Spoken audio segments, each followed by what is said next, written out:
6, the second baseman from Stanford, Austin Breitschmar. Ninth batting lineup tonight for the Blues. Wearing number 1, the shortstop from San Jose State, Ruben Mercado. And your starting pitcher for this evening, number 29 from Concordia Irvine, the right-hander Evan Larson. The Blues are led by Mike Miller, Dean Trainer, Steve Colley, and Casey Bell. The athletic trainer for the Blues is Ricky Bauer. And ladies and gentlemen, our national anthem is being performed this evening by Elisa Mouse, who sings in local bands all over the San Luis Obispo area. We invite you to rise and remove your hats.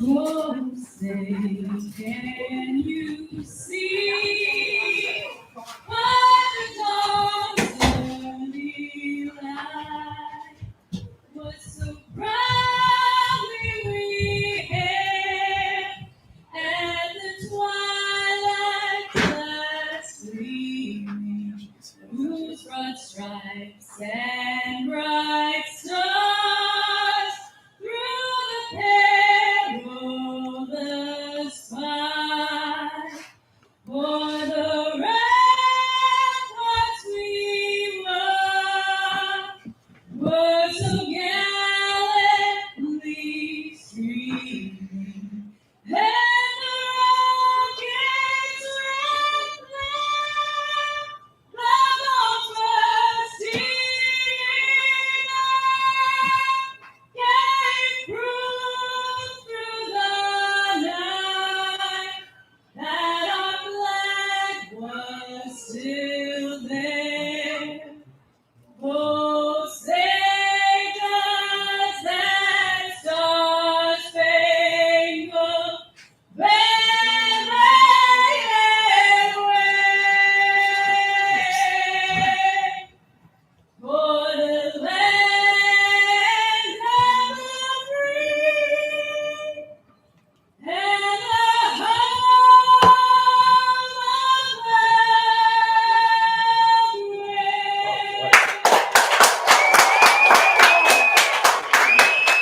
brave. And with that, we're ready for baseball. Game 35 is about to be underway. We're going to have a two-game set between the Blues and Barons. It's another perfect day for baseball here at St. John Park in San Luis Obispo, California. Temperatures at 75 degrees as the starter for the Blues, Evan Larson, warms up. The right-hander will take the mound against the Barons.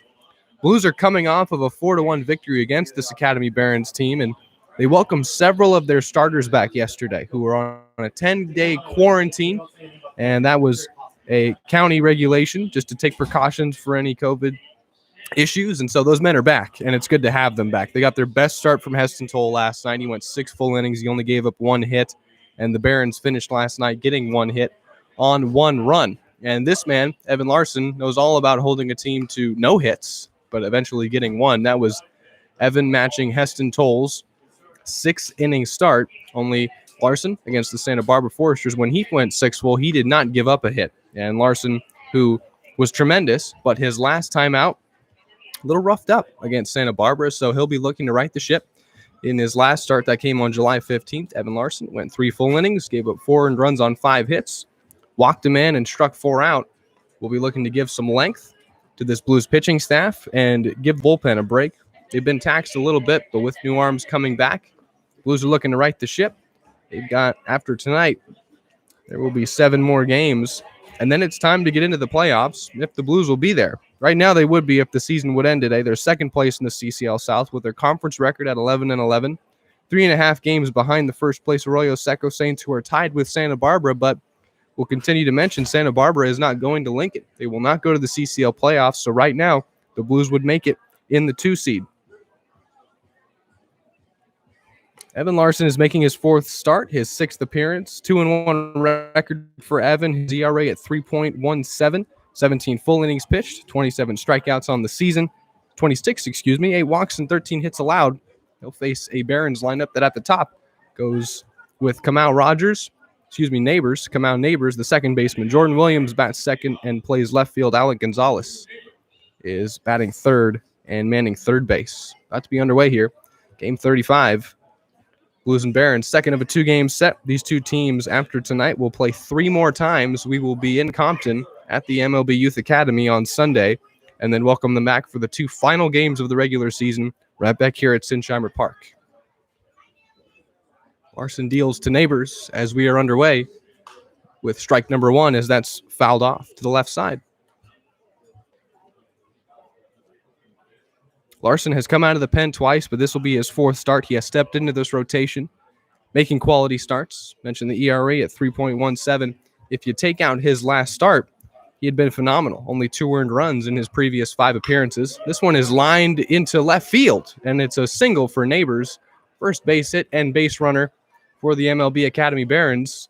Last night, they got their first hit in the top of the 6th. They do so here with the first man at the plate. He singles to left, and he's aboard, bringing Jordan Williams to the plate to bat with 1 man on and nobody out here in the top of the 1st.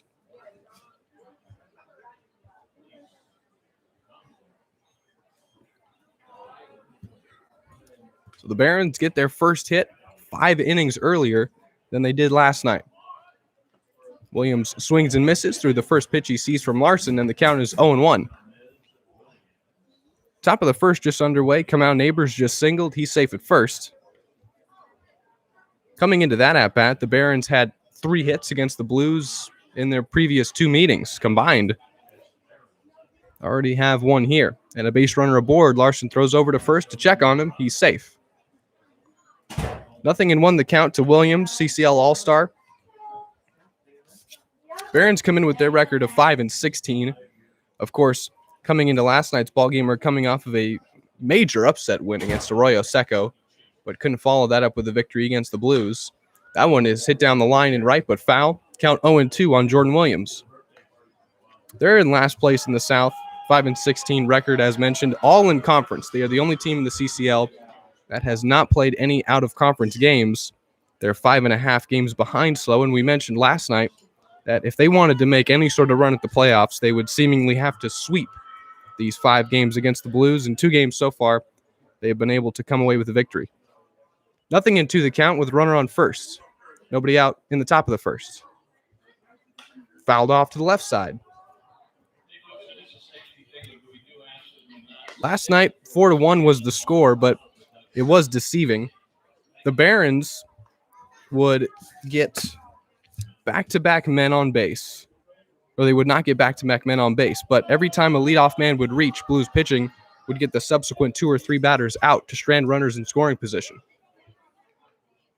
Larson throws over to first, and Neighbors is taking off for second. Shell has it at first base now. He'll throw to Mercado, and they've got him in a pickle. It's now Evan Larson who has it to Kretschmar. And Kretschmar to Esperanza. Did he get him before he slid back in? He did not. And they're going to say that Neighbors is still safe at first. The ball was in the mitt of, I think, 5 or 6 Blues. Everyone in the infield touched it and unable to tag out Kamau Neighbors. He's still safe at first. Caught in a pickle and still safe. Throw over from Larson, and Neighbors still took off. That was the one that was curious. He didn't even dive back into first. He just went all out for second, stopped, and is still safe. There are no outs still in the top of the 1st with a runner on first for Jordan Williams, who's in a 0-2 count. That's inside. That dips away. Now Esperanza is going to throw errantly over to second, and it's a stolen base for Neighbors. He's in scoring position. So a curious start to this one. AJ Esperanza is doing the catching today. AJ, who did not play yesterday, this is his first start back since the 10-day quarantine. So he's been out now for 7 games coming into this one. Blues 2-5 in their last 7. 1-2 count. Jordan Williams awaits another pitch. Taken for ball 2. The count is even. Kamau Neighbors, who's singled to lead off the ball game, is safe at second after being caught in a pickle and still being safe at first. Has now stolen second. And for Neighbors, who's second on the team in batting average, just stole his 4th base of the season. He's safe at second. 2-2 count to Williams. Here's the pitch from Larson. fouled off, and this has become a battle. There has not been an out yet in the top of the first, and the Barons are looking to strike. Blues got their best start from Heston Toll last night. Held the Barons just one hit for the second time this season. Larson looking to mirror Toll's 6 full inning performance, only giving up 1 hit. Larson's done the same, going 6 full, but did not allow a hit in his best start against Santa Barbara. 2-2. Sent out to right. Is that one going to drift foul? It is. Jordan Williams just threatened to send a 2-run bomb to right and give the Barons an early 2-0 lead, but that one drifted foul. It's only 320 down the right field line, 365 to right center, 395 to dead center, 380 to left center, and 335 to left. And Jordan Williams was inches away from his second homer this season. The count is still 2-2, and there's a runner at second with still nobody out in the top of the first.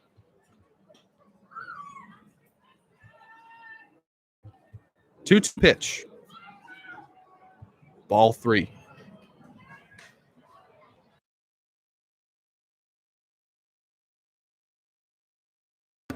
Count has been worked full by Jordan Williams, who is in an 0-2 hole early. He has fouled off several balls. This will be the 9th pitch of this at-bat. Kamau Rogers is safe at second. We're in the top of the first, no score. Payoff pitch. This will be the 9th from Larson to Williams. Time called. Larson is staring down Neighbors at second. He knows he shouldn't be there. Threw over to first a couple times. Once Neighbors took off for second, and after the ball touched about 5 Blues, they could not tag him out. 3-2 the count. Here's the pitch. Ball 4. So a curious start to this one. That is Larson's 9th walk. The hit by Neighbors, that was the 14th Larson's given up this season. Runners will be on first and second with nobody out here in the top of the first for Alec Gonzalez. Top 7 in the CCL in batting average.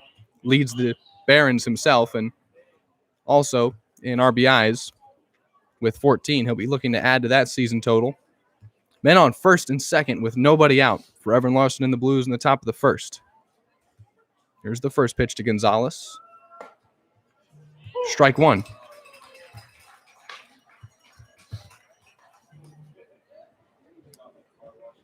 I'll say it again. The Barons did not get their first hit until the top of the 6th. It was a double by Ronnie Belton, who would be stranded at second.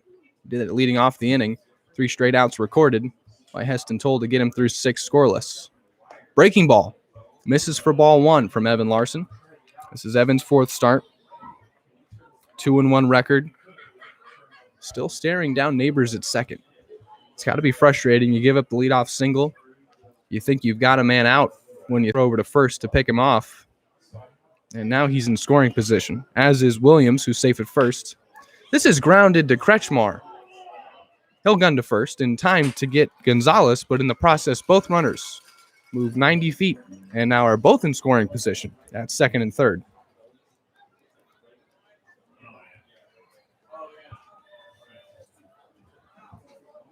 Gonzalez moves both men over with the ground out. And now Neighbors, who has singled and stolen a base in the inning, is safe at third. And Jordan Williams, who was walked in a 9-pitch at-bat, is safe at second now.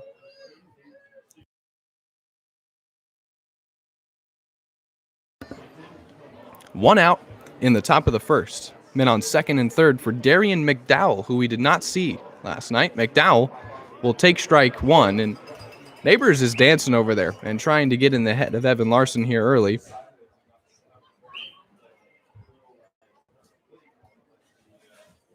Owen the count to Darian McDowell, a CCL All-Star who we did not see last night. Bats cleanup tonight, man's first base. Taking ball 1 as the count is even now. Got stuck like inside. Didn't rip off, but Blues are at full strength. And Had a good performance last night. Could have been better. We'll document that when their bats are up. That swung on and missed. It's 1-2. Coach Miller telling me that with 8 games left in this season, it'll be plenty to get our guys ready for the playoff run, which we expect to be in the playoffs. Got to take advantage of beating teams like the Barons, who are beneath you in the standings, in order to solidify your place and make that trip to Lincoln. 1 ball and 2 strikes, and that's in there. Strike 3 called, and he got him looking with a breaking ball, and that's the second out.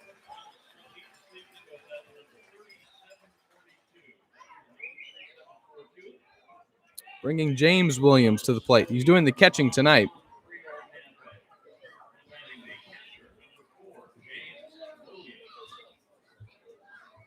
James Williams is at the plate. Jordan Williams is safe at second with Kamau Neighbors safe at third. 2 outs in the top of the first.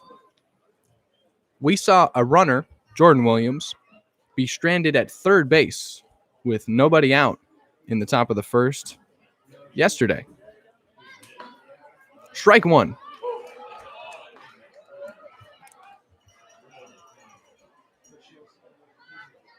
James Williams, the average at 209 and the RBI total at just 5. Looking to add to that here. Barons scored their only run last night in the 8th inning. They got their first hit earlier than they did last night. That's strike 2. And Larson's a strike away from stranding 2 runners in scoring position and keeping us scoreless as we'll head to the home half of the first, but he has to put away James Williams. Nothing in 2 the count. Runners on second and third. 2 outs in the top of the first here at Sinsheimer Park.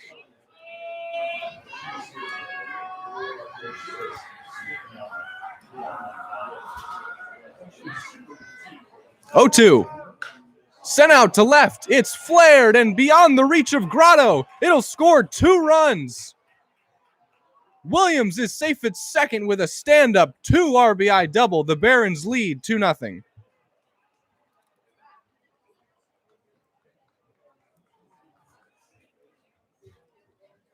What a start for MLB Academy. Basil Williams will step in now. He's doing the DHing today, and there's 2 outs now in the top of the first. It's 2-0 Barons as the man who has done the damage is safe at second. It's James Williams who drove in runs 6 and 7 on the 2-run double. What a start for MLB Academy. Evan Larson was a strike away from ending the inning. And James Williams sent a double, flared out to left. And it's an early lead for MLB Academy.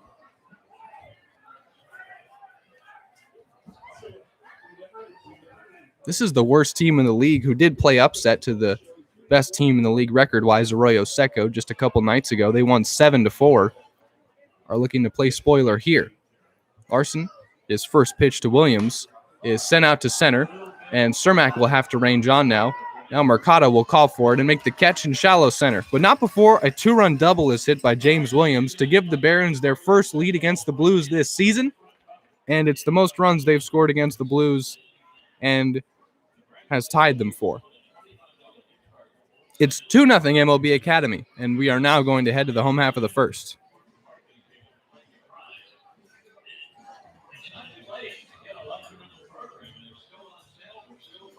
Blues trail early, but they've got their full complement of players back, and we'll document what this offense did last night, what it's capable of, and a lot more. First, we'll tell you what the lineup is specifically. Here's how the Blues look today. Ryan Cermak leads things off and plays center field. AJ Esperanza bats second and is doing the catching. Mason Grotto is in left field and batting third. Austin Shell will bat cleanup again, but this time Madden first base. And Tate Samuelson bats fifth and plays third. Vince Martinez is back after a day off yesterday. He'll bat sixth in DH. Vinny Bologna, the right fielder, bats seventh. Austin Kretschmar in eighth and playing second base. Rounding out with Ruben Mercado in the 9-hole. And, of course, manning shortstop. Starter for the Barons, who already has a 2-run cushion before he throws his first pitch, is Garrett Riley. He's making his first start of this season. And we'll give you his numbers and a lot more when we come back after a short break on the Blue Streaming Network. I'm Zach Ebrahim, and we're just getting underway here. Bottom of the first coming up. Thanks for hanging out.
Welcome back. It is 2-0 Barons as we head to the bottom of the first.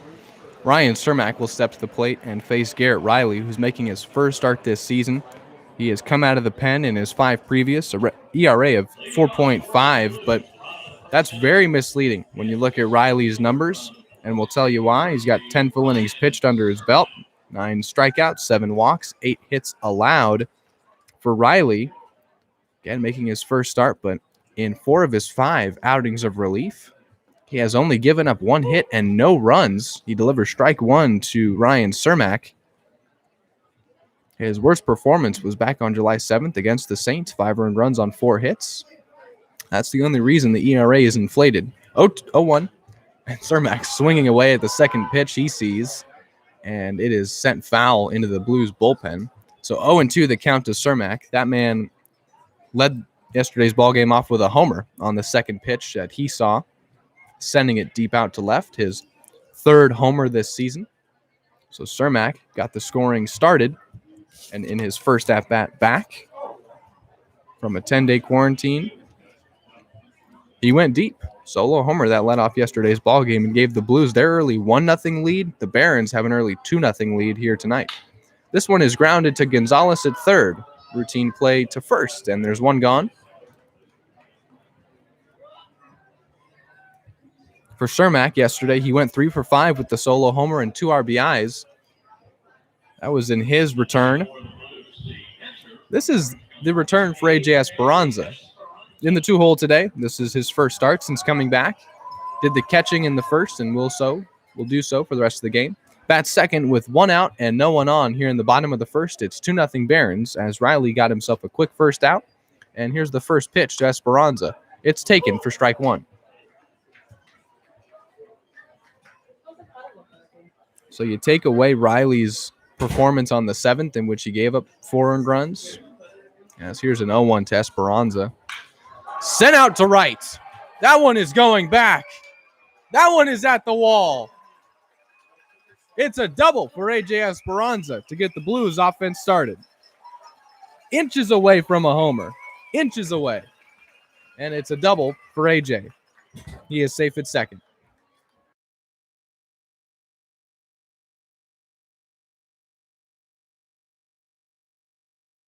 He is safe at second with just 1 out for Mason Grotto. AJ just missed one, but he doubles off the right field wall and is safe at second because of it. There is 1 out in the bottom of the first. We were saying if you take away that performance by Riley, you'd have a 0 ERA. He'll step off now, forcing AJ to head back into second. So welcome back, AJ Esperanza. Everyone yesterday got a hit. Shell went 1 for 4, Bologna 3 for 4, and Cermak 3 for 5. Esperanza starts his comeback in this literal home stretch of the season with a double. Welcome back, AJ. Ball 1 delivered to Mason Grotto.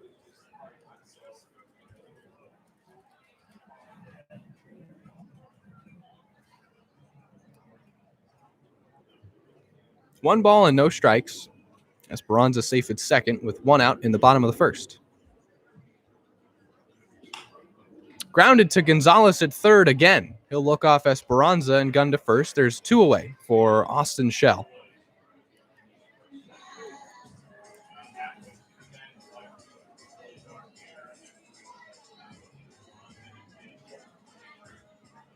Shell mentioned yesterday, as mentioned, he went 1 for 4. His 1 hit was a double. So everyone in their first game back got a hit. Esperanza keeps that trend going. He's safe at second after doubling. There's 2 outs in the bottom of the first for Austin Shell. Blues trailed 2-0 to the MLB Academy Barons. And Garrett Riley trying to throw up a scoreless first inning. He'll also step off again.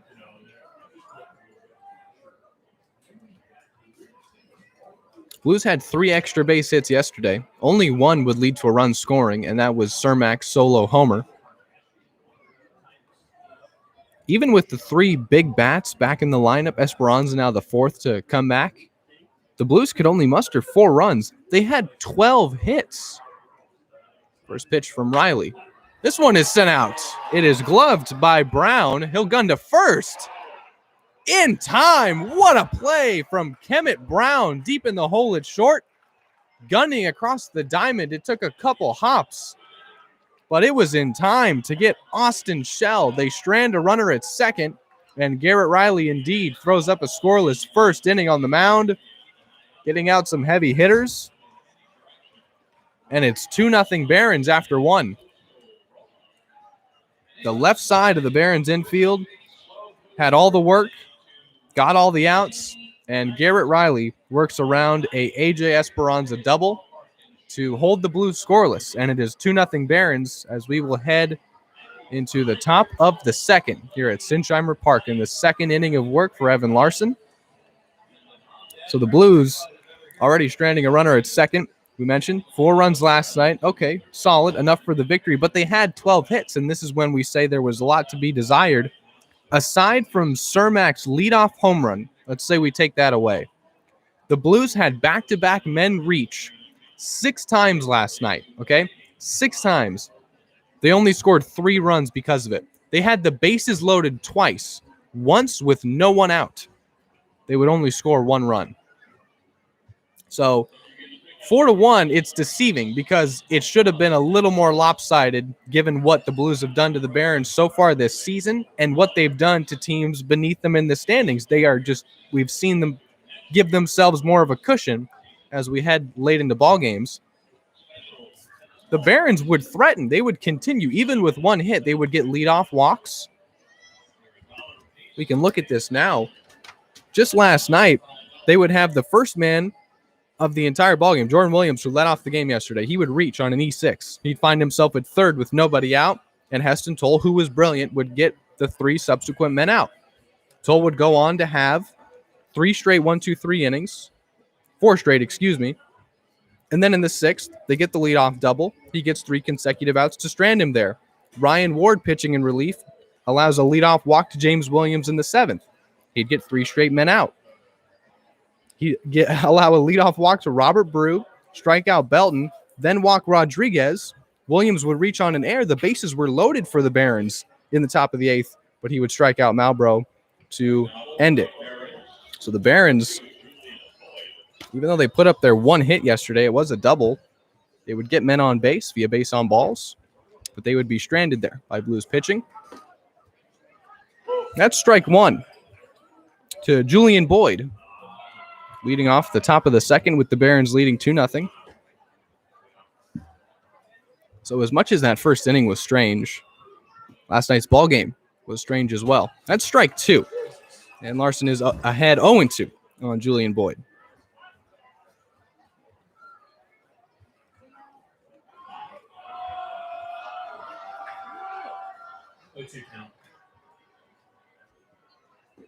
Strike 3 called, and he got him.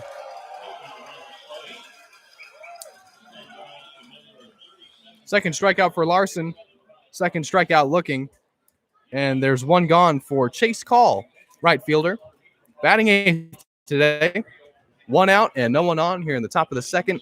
Barons lead 2-0.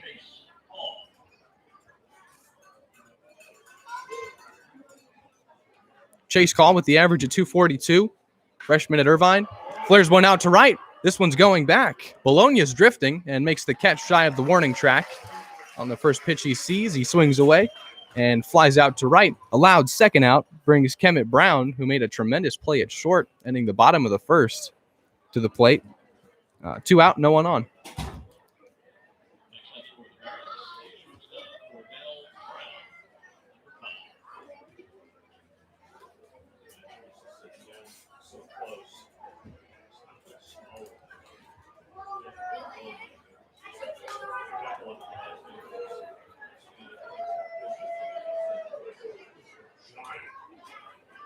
That's strike 1 from Larson to Brown.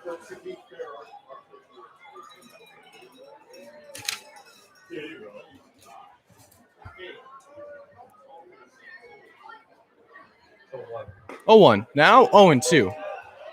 Larson is ahead on Cordell Brown.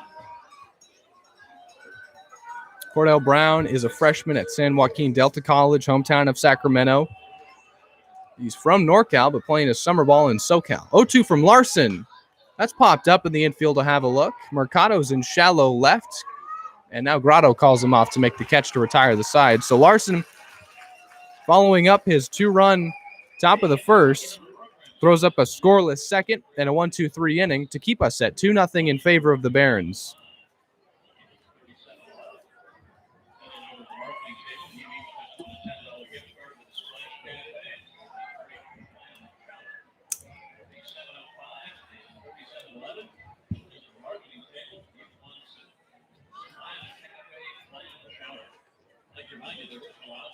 Bottom of the second coming up. AJ Esperanza in his first at-bat back. He doubled, and that's the only hit for the Blues so far. They stranded him at second as Grotto and Shell both grounded out. So 2-0 Barons is our score as we'll head to the bottom of the second, and Garrett Riley will deal to this Blues lineup. The middle of it coming up. Tate Samuelson will lead things off for the Blues. Trailing 2-0. Couldn't be happier to have you along with us here on the Blues Streaming Network. I'm Zach Ebrahim, and I'm going to take a short break and be right back with you for the bottom of the second. Thanks for hanging out.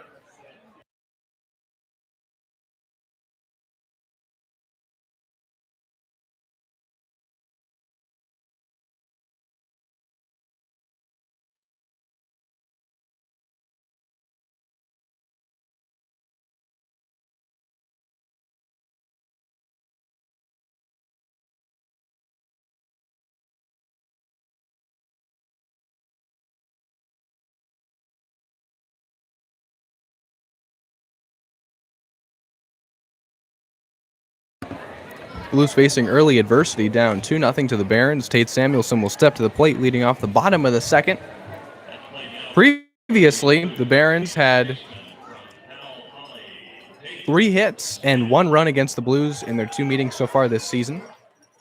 Already in this one, 3 hits, couple runs. They lead by that margin. It's 2-0 MLB Academy, and Samuelson will stand in and face Garrett Riley for the first time tonight.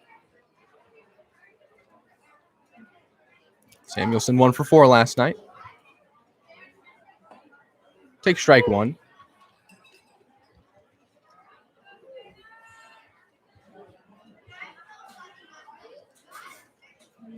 Garrett Riley making his first start. Been a reliever for the Barons all season. That one breaks inside, ball 1. So a chance to show what he's got. Give some length. Has to follow up Chase Chapman, their all-star, who dealt to the Blues last night and has dealt to them in the previous 2 meetings. That's ball 2, missing outside to Samuelson. 2-1 is the count. No outs, bottom of the second. 2-1. Swung on and hit out to left. Excuse me, that was foul. Wow. Samuelson tanks one, but does not keep it fair. Count is even at 2-2.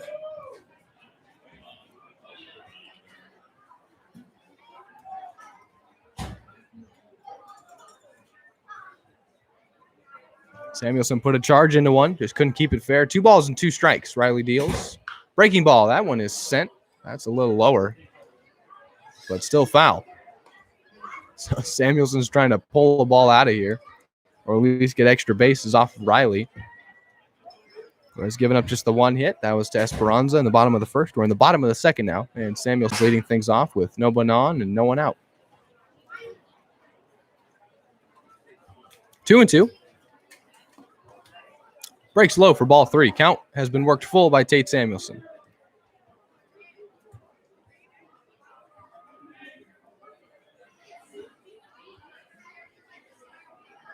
Tate with the average at 288. Payoff pitch. Ball 4.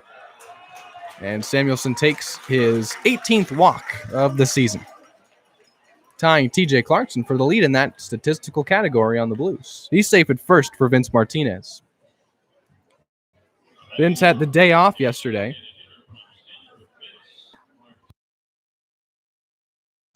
So, day off of rest for Vince, and he'll stand in now, DHing and batting 6th.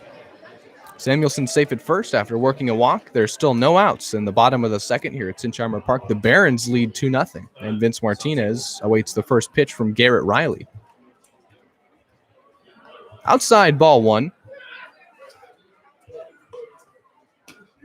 So Samuelson, even when the bat is not producing too much for him, which is what we're seeing lately. Has not had an extra base hit since we were last in Santa Barbara. 1 ball and no strikes to Martinez. A big cut and swings and misses through that one. It's 1-1. But Tate still finds himself on base. Working walks, base hits. Had a sharp single last night. And, of course, is as steady as they come over at the hot corner. 1 ball and 1 strike to Martinez. 1 man on and no outs. Fouled off. 1 ball and 2 strikes.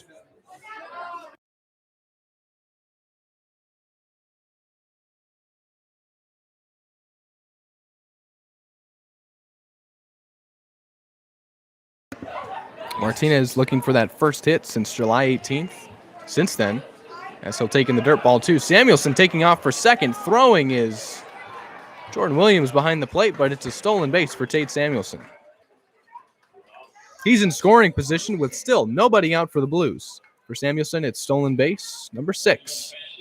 Get back to Vince Martinez. Has not had a hit since July 18th, and since then has struck out in every at-bat since he got his last hit.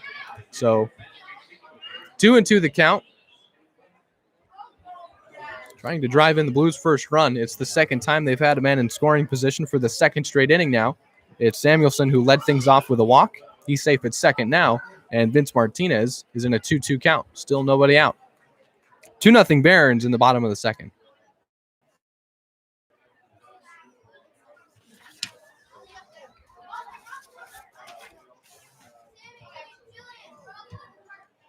Two balls and 2 strikes. Riley gets the sign from Williams, checks second momentarily, and deals to Martinez. Hit out into the left center gap, and Samuelson will round third and score easily. It is a double for Vince Martinez, and he has driven in the first run. It's 2-1 Blues. 2-1 Barons. But the Blues strike here for Martinez. He gets the double.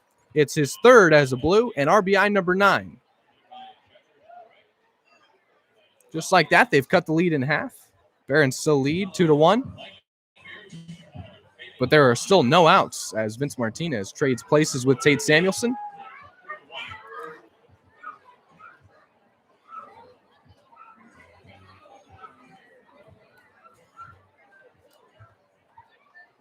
Bologna stands in.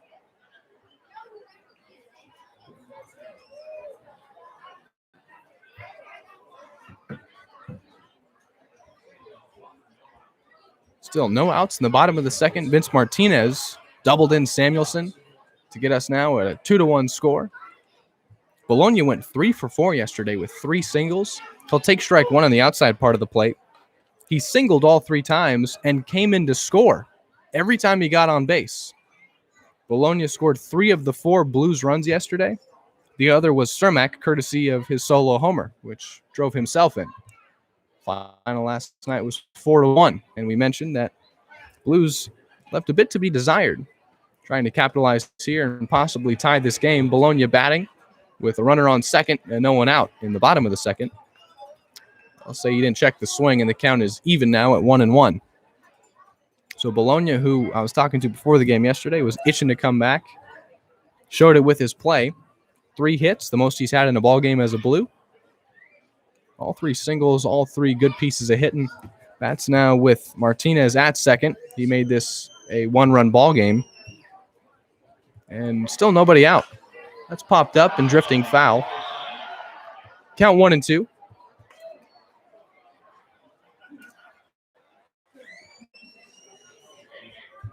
Samuelson walks and scores the first run for the Blues off the Martinez double.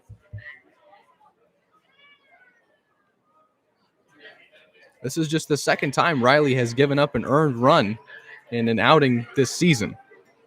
This is his 6th and only the second time he's given up an earned run. He's been terrific out of the pen. His first time starting. 1 ball and 2 strikes. Swung on and missed by Bologna. And that's the first out.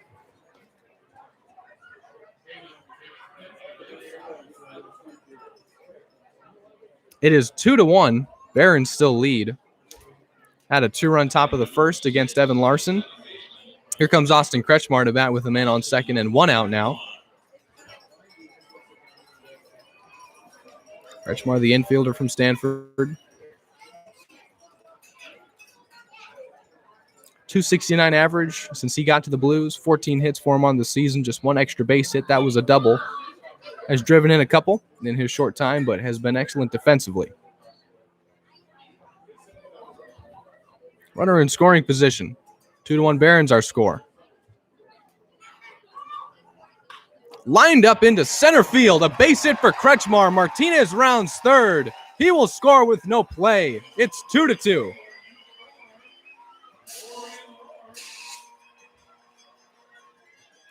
Kretschmar has his 15th hit and his third RBI as a Blue. He's safe at first, and we're in a tie ball game. It's 2-2.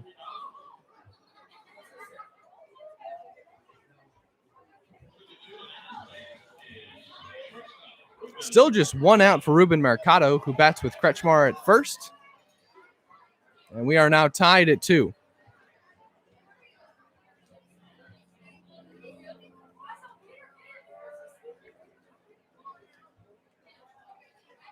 Riley has surrendered 2 here in the bottom of the second. And we are tied because of it. Mercado bats with 1 man on and 1 out here in the bottom of the second. Taking in the dirt ball 1. So Riley, who has not gone more than 3 innings this season, mentioned it's his first start. We'll see how deep he's expected to go into this one. Dealing with some traffic as the Blues are getting on. Mercado smokes one down the left field line over the head of Bob Miller, who's at third base giving the signs. 1 ball and 1 strike the count to Ruben. And Riley now looking for a key second out. Double play could end the inning. But Mercado not thinking about that. 1 ball and 1 strike. 1 out bottom of the second. 2-2 our score.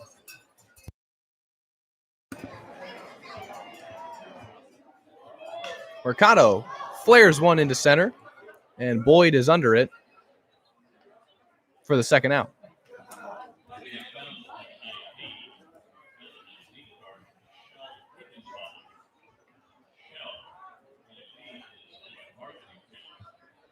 Now we'll work our way back to the top of the Blues lineup, and Ryan Cermak, his second at back in the second inning here, grounded out to third to start the ball game yesterday. Started the Blues offense out with a leadoff homer on the second pitch he saw. I got the scoring started. Blues would lead the whole way in a 4-1 victory. Barons led 2-0 early. We are tied at 2 here. Riley delivers a breaking ball that misses for ball 1 to Ryan Cermak. Batting with Kretschmar at first and 2 outs in the bottom of the second.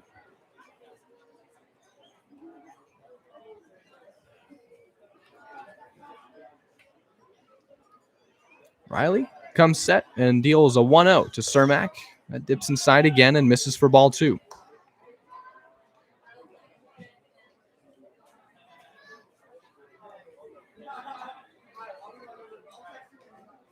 Blues, who did not hit well with men in scoring position last night, already doing so much better here in the second. 2-0, Cermak checks that swing and takes strike 1. Thought about unleashing on the breaking ball. Instead took it. 2-1 the count. Samuelson worked a walk to lead off this inning. Martinez would bring him in with a double. Kretschmar would bring Martinez in with his single. Stands at first now. Gunning there is Williams. Kretschmar will be safe, and the count is now 3-1 to Ryan Cermak. Cermak hit the whole solo homer and 2 singles last night. 3 for 5, couple RBIs. 3 balls and 1 strike. Riley deals. Cermak unleashes on one to left, but it is hit on a line and caught by Jordan Williams to end the inning. Blues tie us at 2, courtesy of RBIs from Martinez and Kretschmar. 2 of the Stanford guys tie us up at 2. We'll head to the top of the third with our score tied. And Evan Larson will trot back out. Brand new ball game at 2-2. He'll work to the top of the Barons lineup for the second time tonight. Top of the third coming up. We're tied at 2. Mount Neighbors, who came in to score the first run for the Barons, will lead things off like he did in the ball game. I'm going to take a short break and be right back with you. Thanks for making the Blue Streaming Network part of your Friday evening.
Top of the third underway. Thanks for hanging out here on the Blue Streaming Network. We're at Sinchheimer Park. Another perfect night for baseball, as it always is. First pitch from Larson to Neighbors. He'll show bunt and line this one down to Shell at first, who gets to the bag in time, and Neighbors is incensed. He slid into first, thought he was safe. Trying for the bunt single. He's clearly got speed down the line. He collided with Shell, who's got something bugging him. He had to dive into first to get Neighbors. There is one gone now for Jordan Williams, who reached on a walk. Shell's getting himself situated again and ready to get back to baseball, but Neighbors is indeed out at first in a close bang-bang play. Williams stands in. Reached on a walk his first time up. Larson deals, ball one.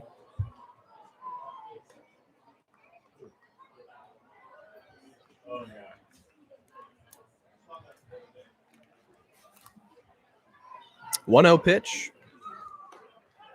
That gets the outside corner, and it's 1-1.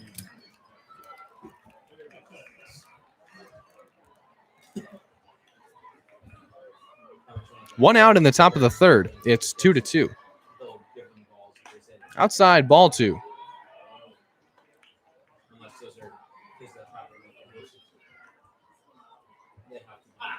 Neighbors tried to reach for a second time already tonight. Thought the play was close. It was close. There's no question about that. That's strike two. Count even now. 2 balls and 2 strikes to the All-Star, Jordan Williams. He's in left field today.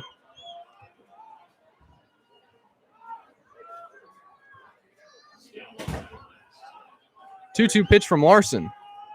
Dips outside, ball 3. Already walked him once. Count will be full. Neighbors and Williams, who reached to start the ballgame tonight, were both driven in on a James Williams double. Barons had the early 2-0 lead. We are now tied at 2. This one is hit out to Mercado on a line, and he gloves it for the second out.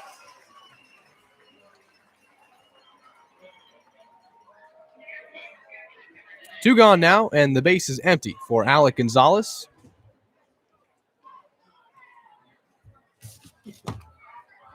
Gonzalez with that batting average, tops in the CCL. Top 10, that is. First pitch from Larson. Strike one.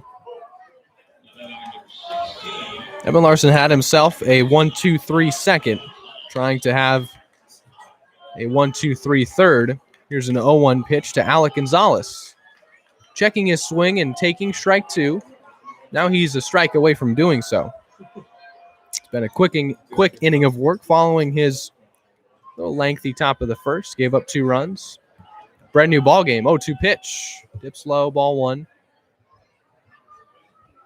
Evan, who in his 6th inning, no hits allowed performance against the Foresters, said it was the best he's felt on the mound in almost 3 years. 1 ball and 2 strikes to Gonzalez. Just misses with a breaking ball, and the count is even at 2-2. That's our score, 2-2. Barons led early. Blues have tied it up.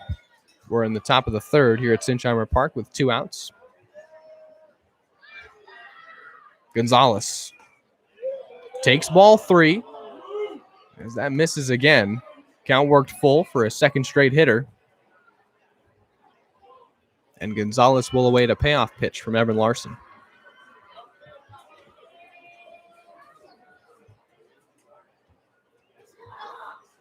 Three balls, 2 strikes. That's ball 4. Second walk allowed for Larson, and this will get Gonzalez on base for the first time.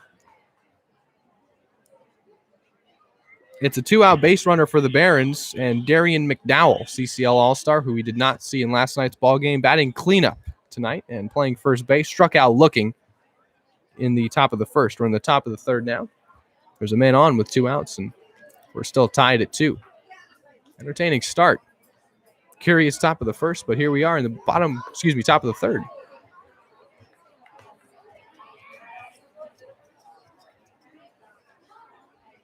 Ball 1.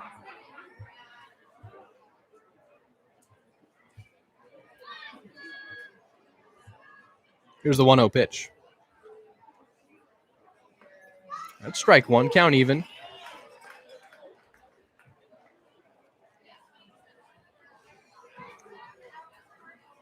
For Larson, he's given up the 2 hits.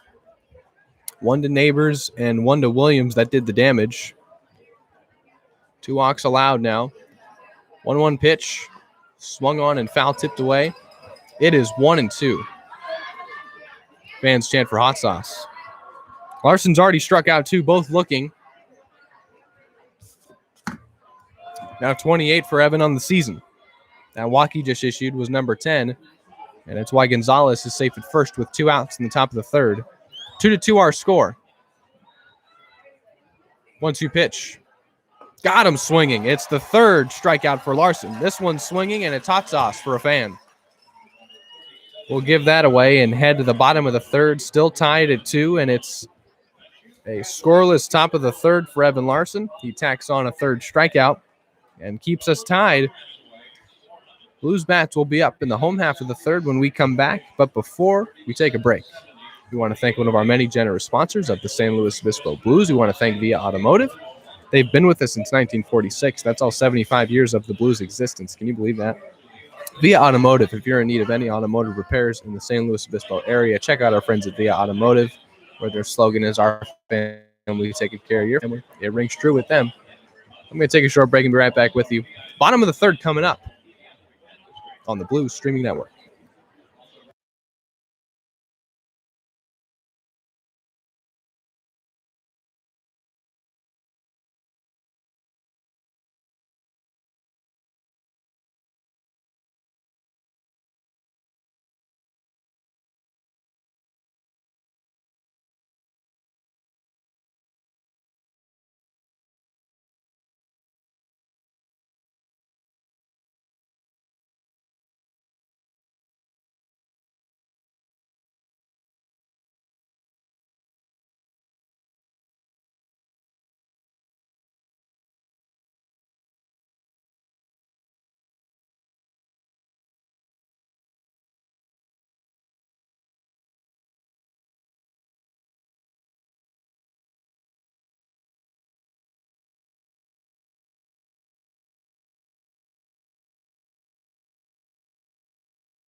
Welcome back. Bottom of the third underway. AJ Esperanza leading things off for the Blues. He's already 1 for 1 with a double. That was his first at-bat back in 7 games, a 10-day quarantine for Esperanza. He's back, though, and we're happy to have him. Esperanza, who was stranded at second in the bottom of the first, stands in leading off the bottom of the third. 2-2 is our score. Tie ball game here at Sinsheimer Park. And the night is done for Garrett Riley, so he ends up only going 2 innings. We mentioned it was his first start, usually out of the bullpen, and he gets himself 6 outs. Only 2 runs surrendered. Esperanza lines one right into the glove of Cordell Brown, and there's one away. If that one landed, they would have threatened to be extra bases, but instead it's a line out and the first out in the bottom of the third. Hard hit ball for Esperanza, his second. And here's Mason Grotto, 0 for 1 today. Grounded out to third his first time up. 1 out and no one on. That is ball 1, so we should mention who the new pitcher is, shouldn't we? It's a right-hander out of Cal Poly Pomona. He's a sophomore there. It's Noel Soto. 1-0 pitch from Soto to Grotto. Misses for ball 2. Soto, this is his 5th appearance. The ERA at 6.13. Last pitched on the 18th against the Foresters, 2 full innings. Grotto takes strike 1 against the Foresters. Close ball game. Barons would end up losing 6-3. 2 of those earned runs coming via Soto. Here's a 2-1 to Grotto, and now the count's even at 2-2. Did not strike anyone out his last time out. 2 balls and 2 strikes to Grotto. No one on and 1 out. Grounded foul. Still 2-2.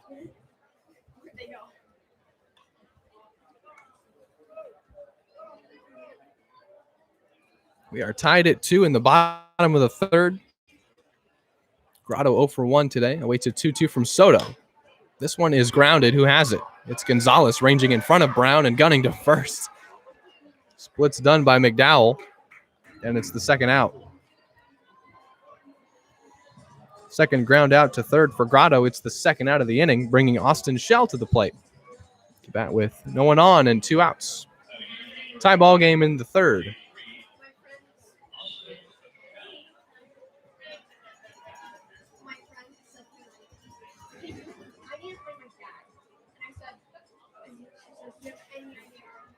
Soto, who is working quickly in between pitches, deals the first one to Shell. That's strike 1. We've already seen 2 different deliveries from him.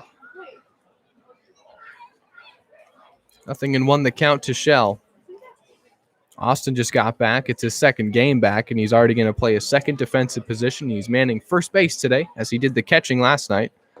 And that drops low for ball 1, so Esperanza fills in for him, doing the catching. He'll call the game with Evan Larson, who has gotten through 3, only 2 earned. Our tie ball game at 2-2. Good one early. We're in the bottom of the third. Shell swings and misses through strike 2. 1 ball and 2 strikes to the catcher out of Cal State Fullerton. 2 out in the bottom of the third, and Noel Soto looking for a scoreless bottom of the third. And a 1-2-3 inning. 1 ball and 2 strikes. Shell flares one out to right and foul, drifting into the Blues bullpen.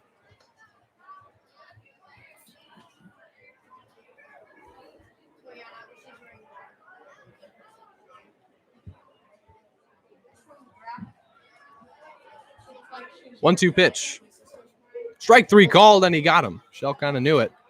He'll strut off the bag. It's the first strikeout for Soto. It's a 1-2-3 scoreless inning of relief for him in the bottom of the third. And we will head to the top of the fourth. When we come back, our score tied at 2. And Soto able to keep it that way. It's the middle of the Barons lineup coming up in the top of the fourth. We'll see if it is indeed Evan Larson going out for another inning of work. Looks like it will be. Evan Larson set to pitch in the fourth. James Williams will lead things off. That's the man who doubled and gave the Barons their early 2-0 lead. But we are tied at 2 as we will head to the top of the fourth here on the Blue Streaming Network. And we really appreciate you hanging out with us and making us a part of your Friday evening. I'll be right back.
Welcome back to Sinsheimer Park. Top of the fourth underway. It is James Williams standing in to face Evan Larson for the second time tonight. He's 1 for 1 against him with a 2-run double. That's the only offense for the Barons so far. We are tied at 2 as we enter the visitors' half of the fourth, and Evan Larson is trotting back out there. Had himself a 1-2-3 top of the second to follow up the 2-run first, and then would work around a walk in the top of the third. 3 Ks for Evan, and he'll stand in to face Williams. First pitch to him. Strike one. He's been working that outside part of the plate with the fastball. It's been his first pitch, whether it's in the middle of the at-bat or starting things out with James Williams. It is indeed strike one. No one on and no out. Top 4 here in slow. That's fouled off to the left side, and it's quickly 0-2. Larson, who has frozen 2 men, 2 strikeouts looking. Looking to set down Williams for the first time tonight. Dangerous bat in the Barons lineup. 0-2 pitch. Tried to paint the corner again, and that one just missed. 1 ball and 2 strikes.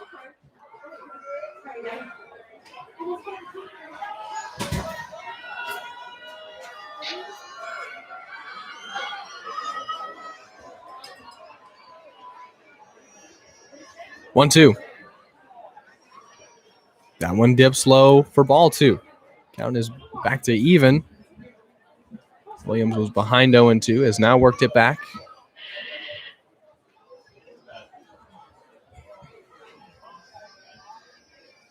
Blues are 2-0 against the Barons this season.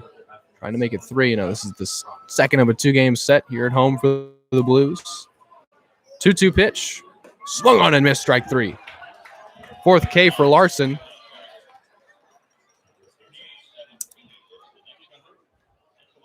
Sets Williams down on 5 pitches, and now we'll welcome Basil Williams to the plate. 0 for 1 with a pop out to short.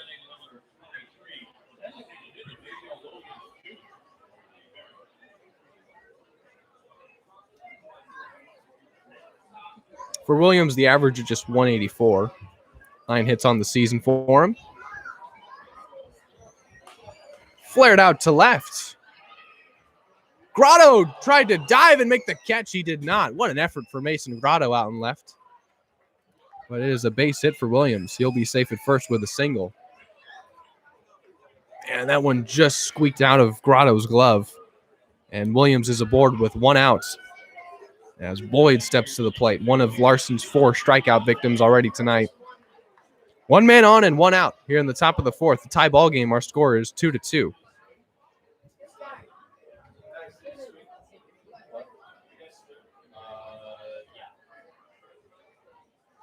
Williams is safe at first. He'll take off for second. Swung on and missed. Throw in time, but not to get him. It is a stolen base for Basil Williams, and he's in scoring position with just 1 out, and the double play is now out of the question.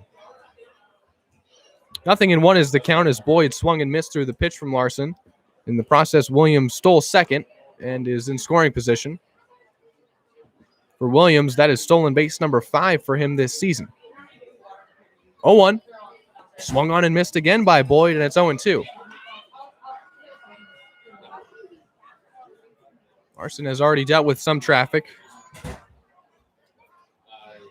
Now dealing with a runner in scoring position and 1 out here in the top of the fourth. Tie ball game at 2-2.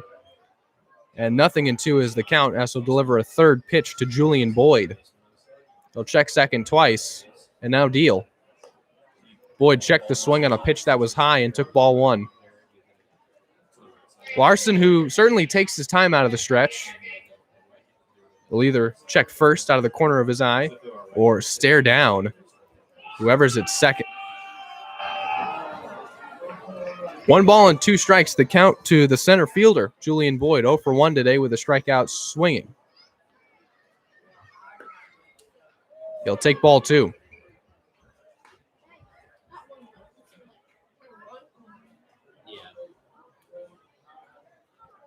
Two balls and 2 strikes now.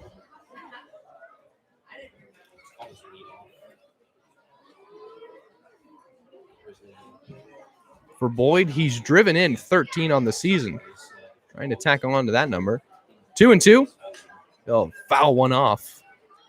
And the count and situation remain the same. It's 2 balls and 2 strikes to Julian Boyd. And Basil Williams safe at second with 1 out in the top of the 4th.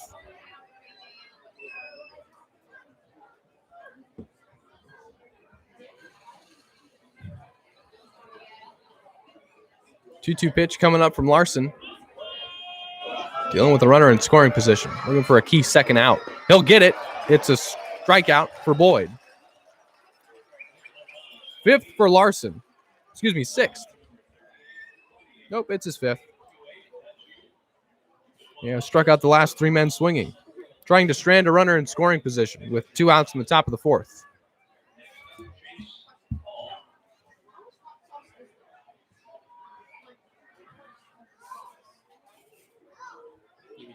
Bringing Chase Call to the plate.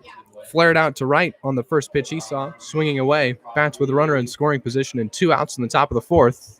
This time we'll take ball 1 on the inside corner.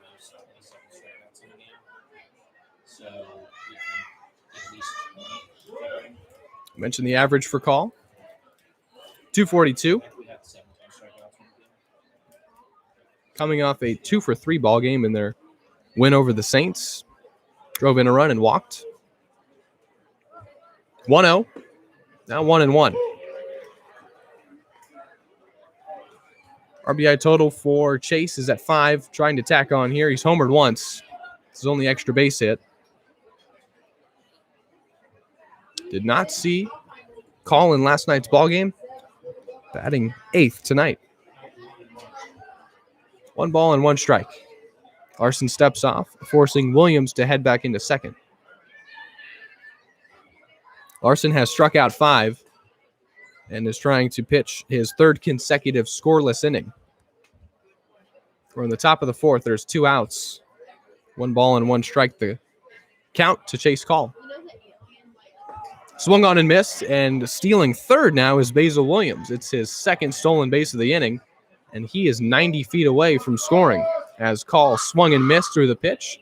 The count is 1-2. Larson is a strike away from stranding a runner at 3rd and keeping us at 2-2.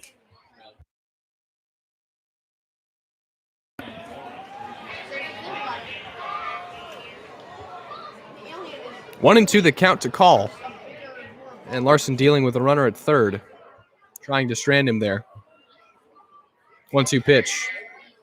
Checked his swing, but it's a called strike 3.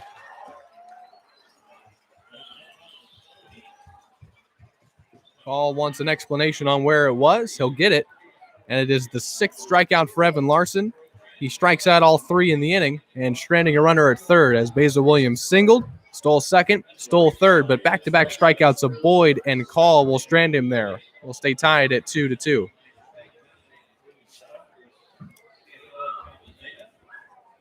Home half of the 4th coming up. Tie ball game, and what's been a good one. It'll be the 2nd inning of relief for Noel Soto, and he pitched brilliantly in the bottom of the 3rd, a 1-2-3 inning, a line-out, ground-out, and strikeout looking. He'll look to continue the trend against the middle of the Blues lineup, and he'll face Tate Samuelson, who has walked in his only at-bat. 2-2 our score. Another good one, as it always is, here at Sinsheimer Park. Happy to have you along with us. I'm Zach Ebrahim, and I'm going to take a short break and be right back with you.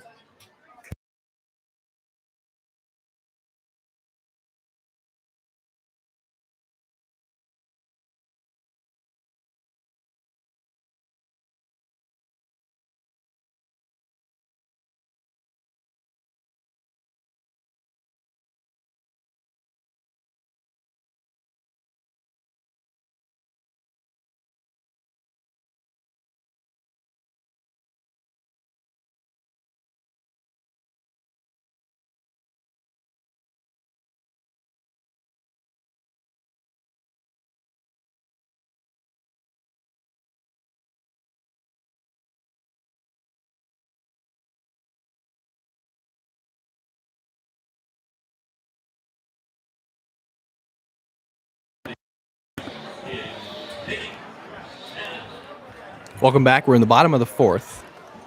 Tate Samuelson will lead things off for the Blues against Soto. It's his first time seeing him. In his first plate appearance that led off the bottom of the second, Samuelson led things off with an excellent at-bat, worked a walk, and came in to score on a Vince Martinez double. That made it 2-1, and then Kritchmar tied us at 2-2 with his single. Soto delivers strike one to Samuelson.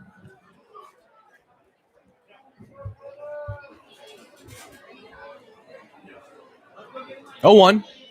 Fouled off to the right side, and it's 0-2. Soto again working very quickly in between pitches and quickly ahead 0-2 on Tate Samuelson. Worked his 18th walk back in the second. Nothing in 2 pitch. In the dirt, ball 1.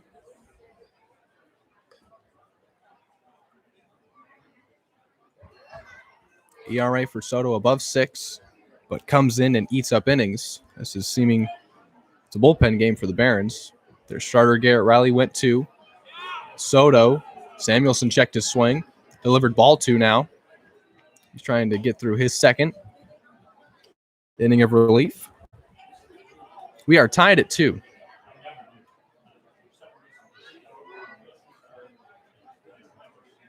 Two balls and 2 strikes. Samuelson takes strike 3 called. And Tate points to where the pitch was. It's a strikeout for Soto, his second straight.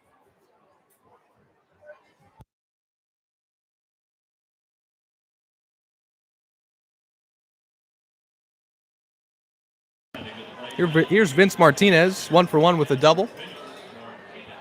Drove in Samuelson back in the second. So Samuelson's the first out. There's no one on for Martinez. Still tied at 2. That is ball 1, bounce to the plate.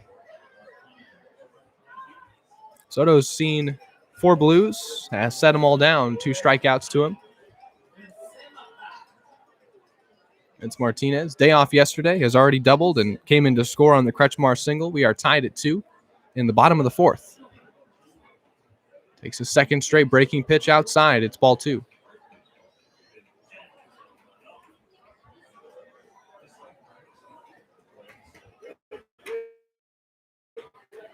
The count. Martinez swings away, pops one up. It's drifting into foul ground, and now it's a souvenir for a fan. 2-1 the count.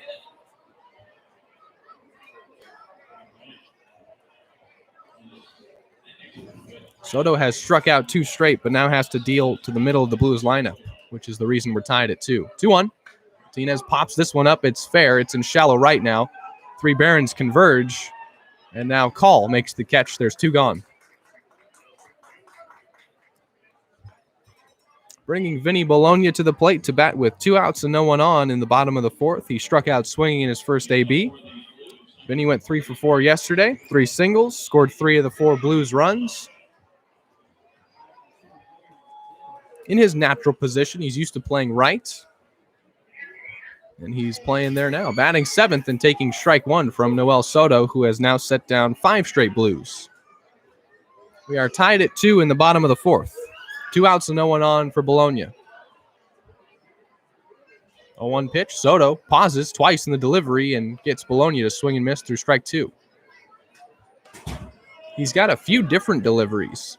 Somewhere he'll pause. He'll have hitches in the delivery on purpose to try and throw off the timing of the batter. We'll see what he goes to on 0-2. He'll shrug the shoulders, and it's a natural delivery to the plate. Bologna flares one to center. It does not threaten to leave as Chase Call comes into right center, basically in center. Makes the catch. It's a 1-2-3 inning. The second straight for Noel Soto out of the pen. We are still tied at 2, and we will head that way into the top of the 5th.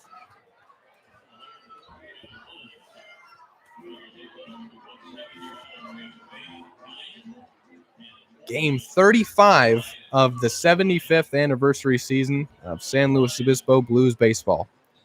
Can't believe how fast this thing has gone by. We're going to watch the Dizzy Bat Race now take place on the field. It is another wonderful Friday afternoon here in SLO.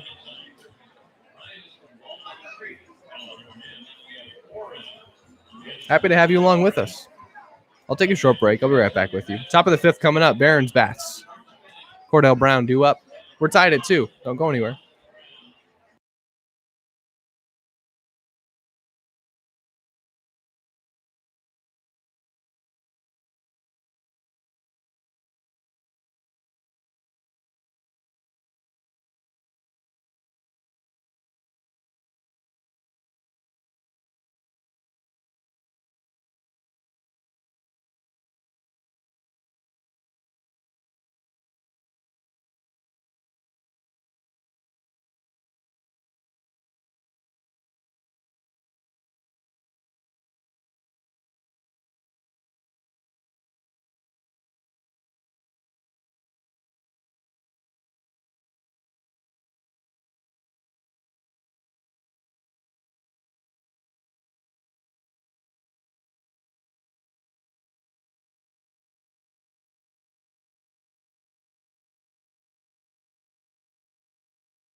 Top of the fifth about to be underway. Evan Larson warms up as he will indeed go out for a 5th inning on the mound. So far, he's only given up 2 runs. Those came early in the top of the first. Ever since then, he's been excellent. Has struck out 6 and has only allowed 1 hit since the 2-run double. Has walked 2 men to his credit, giving him an even 10, but Evan is going out for a 5th inning of work and will try to get through a 4th consecutive inning scoreless. We're tied at 2 as Cordell Brown leads things off for the Barons in their half of the 5th. There will be no one on and no one out for him. But the shortstop, who's already made a tremendous play that ended the Blues half of the first as they stranded him in at second. Part of the reason we're tied at 2, and he'll lead things off for MLB Academy. Ball 1.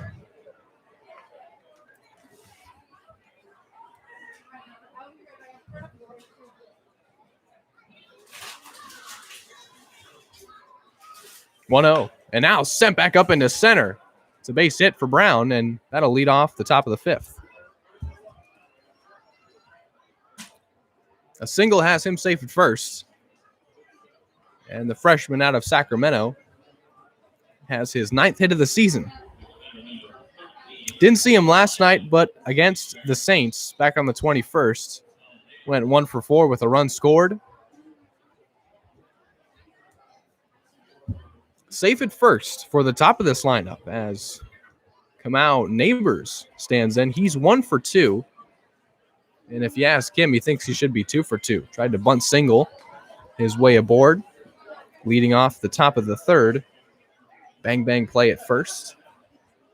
He was called out. Larson just threw over to first to check on Brown.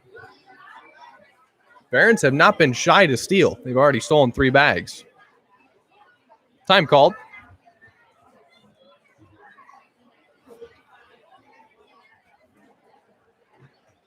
Larson, who again takes his time out of the stretch with runners on.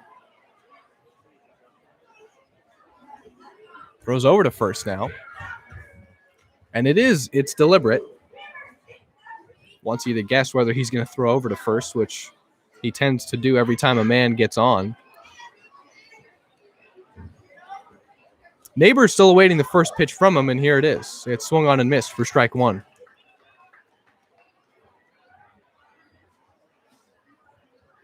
Brown has stolen a couple bags this season, but Neighbors, who is second on the team in batting average, is a sophomore out of Long Beach.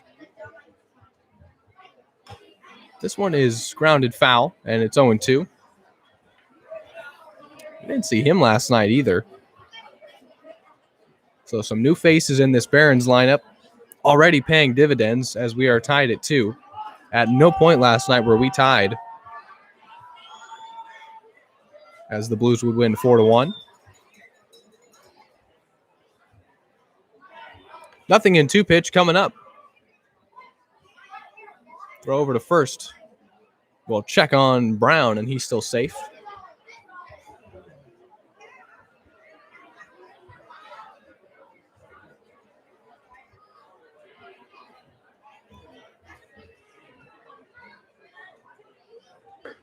That misses for ball 1.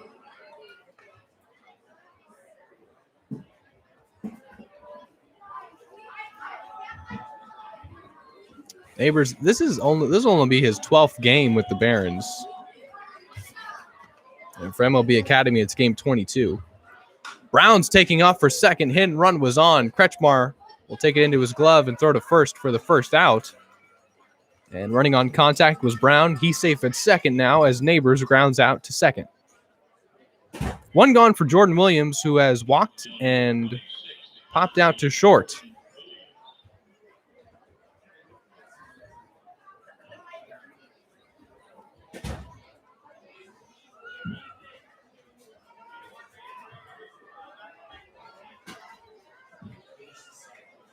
Runner at second now for the Barons. Just 1 out in the top of the 5th. Larson deals to Jordan Williams. 3rd time they've faced each other, and this time Williams takes ball 1.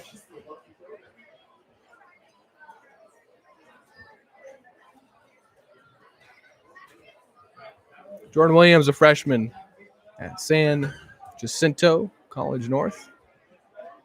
Hometown of Odessa, Florida. Playing a summer ball in L.A. Time called, and Larson still staring down Brown at second base. And for Williams, was indeed a CCL All-Star, played for the South. Average at .224, has homered and stolen 10 bases. Dangerous man if he gets on. Also a dangerous man with runners in scoring position. Shows bunt, pulls away, takes ball 2. And with the runner at second, he'll be looking to add to his RBI total of 9. We are tied at 2 in the top of the 5th. 2-0 is the count to Jordan Williams. He's ahead against Larson. Larson staring down Brown at second and now dealing. Ball 3. Evan Larson's gotten through 4 1/3. The ground out to Neighbors was that first out in the inning. And now threatening to walk Williams for a second time tonight. Count is 3-0.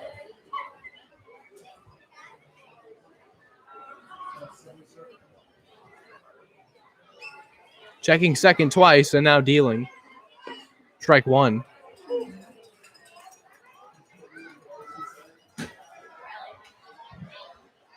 Larson, who early in the year was used out of the pen and then identified by pitching coach Dean Traynor as someone who would like to start and who could effectively. Looking to do so here. 3-1. Fouled off, and this has become a battle now, as it was in their first at-bat. Williams saw 9 pitches and ended up walking, and now the count is full to him again. Runner on second and 1 man out for the Barons in their top of the 5th. We are tied at 2 here at Sinsheimer Park. Another capacity crowd on hand, 1,000 plus. Payoff pitch. Breaking ball misses for ball 4, and he's walked him for a second time tonight.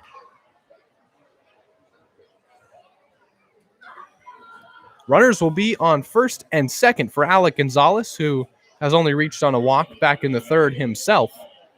Other than that, he's 0 for 1 with a ground out to second.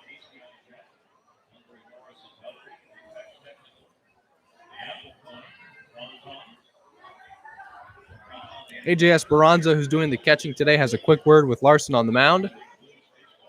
It's Brown at second. He singled to lead off the inning. And Williams at first, who just walked.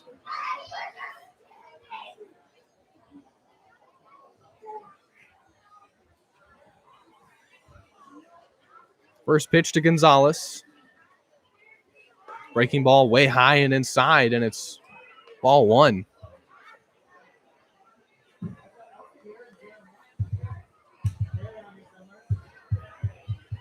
Barons have already scored more runs in this game than they had against the Blues all season. This is the third game between the two teams. They'll play 3 more times after tonight.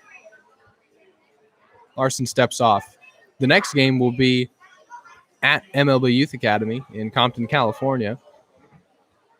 For the Blues, it'll be their second time going there to play a game in the regular season. Third, if you count that showcase game. 1-0. Fouled off to the right side. Souvenir for a fan. It is 1-1 now. Still just 1 out in the top of the fifth. Runners on first and second for the MLB Academy Barons. In that showcase game, of course, head coach of the Blues, Bob Miller, getting to manage for the North team in the CCL. With more teams being in the South than in the North, the Blues were the players and coaches that were selected to just play for the North in the showcase game. They're in the middle anyway. This is grounded to Mercado at short. He'll backhand throw to Kretschmar, and they'll get the runner out at second, but now it'll be runners at the corners with 2 outs for Darian McDowell. So Gonzalez reaches on a fielder's choice, but they do get an out at second. Second time Gonzalez has reached, and now McDowell, who's 0 for 2 with 2 strikeouts, stands in. Go-ahead run for the Barons, just 90 feet away, but there are 2 outs in the top of the fifth.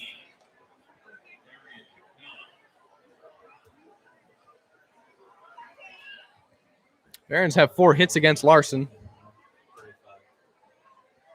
Looking to untie this ball game. We are tied at 2.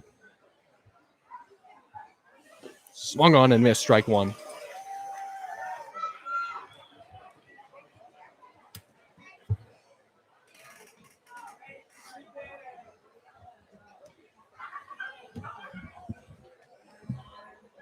Oh, on the count. Runners at the corners for the Barons. Breaking ball misses for ball 1. Now the count's even.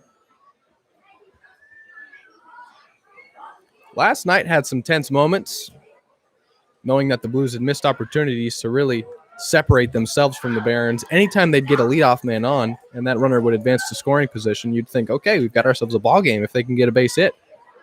1-2 the count. We're in that situation already. We're tied in the top of the fifth. And this is the last place team, the Barons in the South, have only won 5 games in their 21 played. And the Blues are still looking to climb in the CCL South standings. Finishing in first place is not even close to being out of the question. You've just got to take care of business here at home. 1 ball and 2 strikes to McDowell, CCL All-Star. Swings and misses through a pitch in the dirt. It's dug out by Esperanza. He'll throw to first to complete it. Inning is over. And runners are indeed stranded at first and third. McDowell has struck out all 3 times. He's 0 for 3. That does it for the Barons in their half of the fifth. Evan Larson has pitched 4 consecutive innings of scoreless work.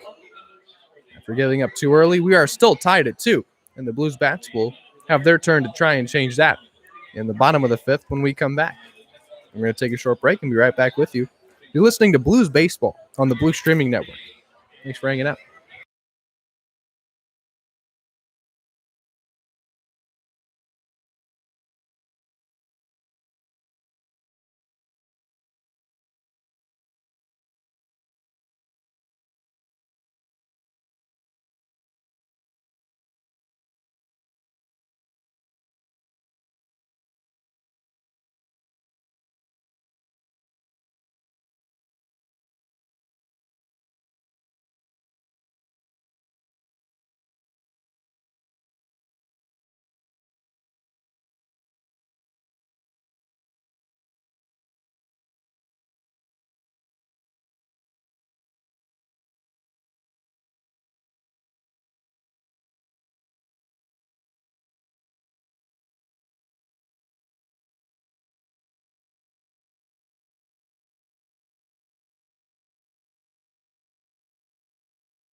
We reach the bottom of the fifth, and Austin Kretschmar, the infielder from Stanford, will lead things off for the Blues in their home half.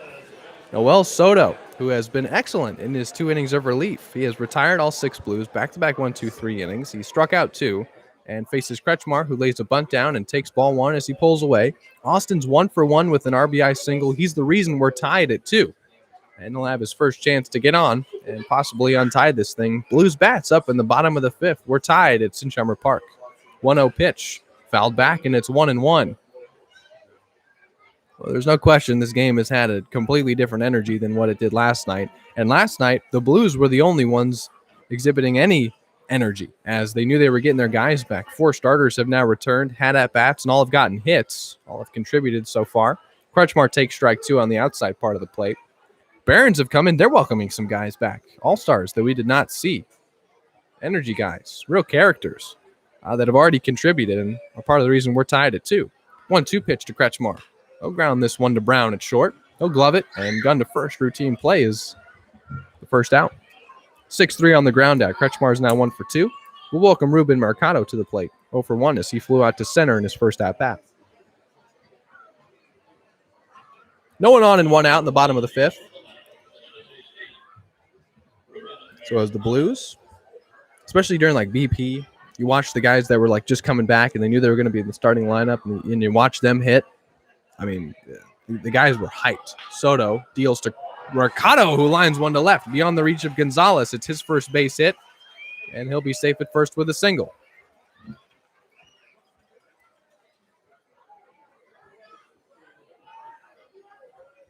Now 1 man on and 1 out for Ryan Cermak, one of those Blues that was forced to quarantine and now is back in the lineup and back in the leadoff spot. More importantly, he led off the Blues scoring yesterday with a leadoff homer. Second pitch he saw, he sent it deep out to left, and will stand in 0 for 2 tonight facing Soto, who delivers ball 1. Mercado just lined one sharply to left, safe at first with a single.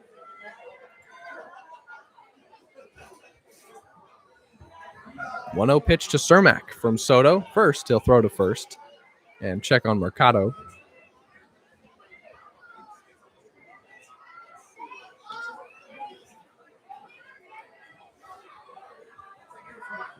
(1-0) swung on and missed. 1-1. Cermak, who had 2 RBIs yesterday.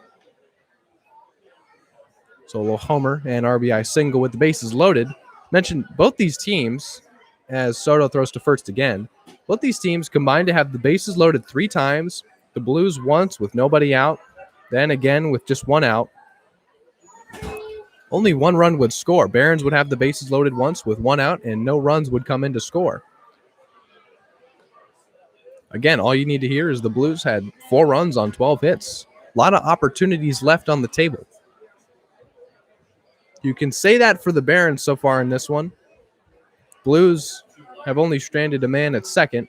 This one's flared out to right center. That one's in the gap. It's drifting, and it'll drop against the wall. Ryan Cermak has extra bases, and with Mercado rounding third and heading home, the Blues will have the lead. It's an RBI triple for Ryan Cermak, and it's 3-2.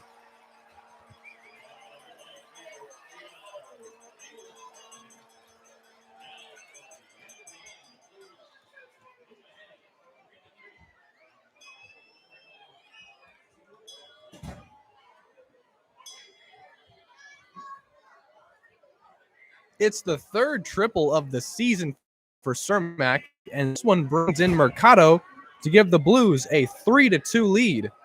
There's 1 out in the bottom of the 5th, and here's AJ Esperanza with another. It's Cermak just 90 feet away. Infield tightly packed in, and Soto delivers strike 1. The hit by Mercado, the first Soto had given up tonight. The triple by Cermak allows the first run to come in against Soto. That's strike 2.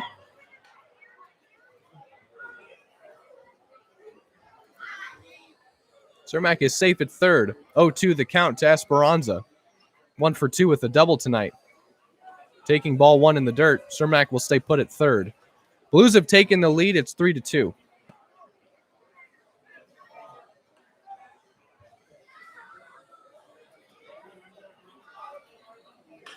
This one is grounded to second. Play at the plate. Not in time. Cermak scores. RBI single for AJ Esperanza.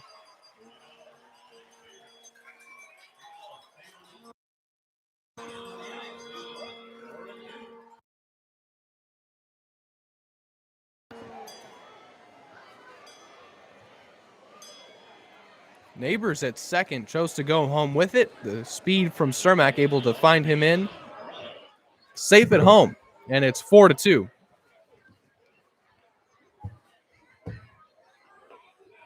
That's ball one to Grotto.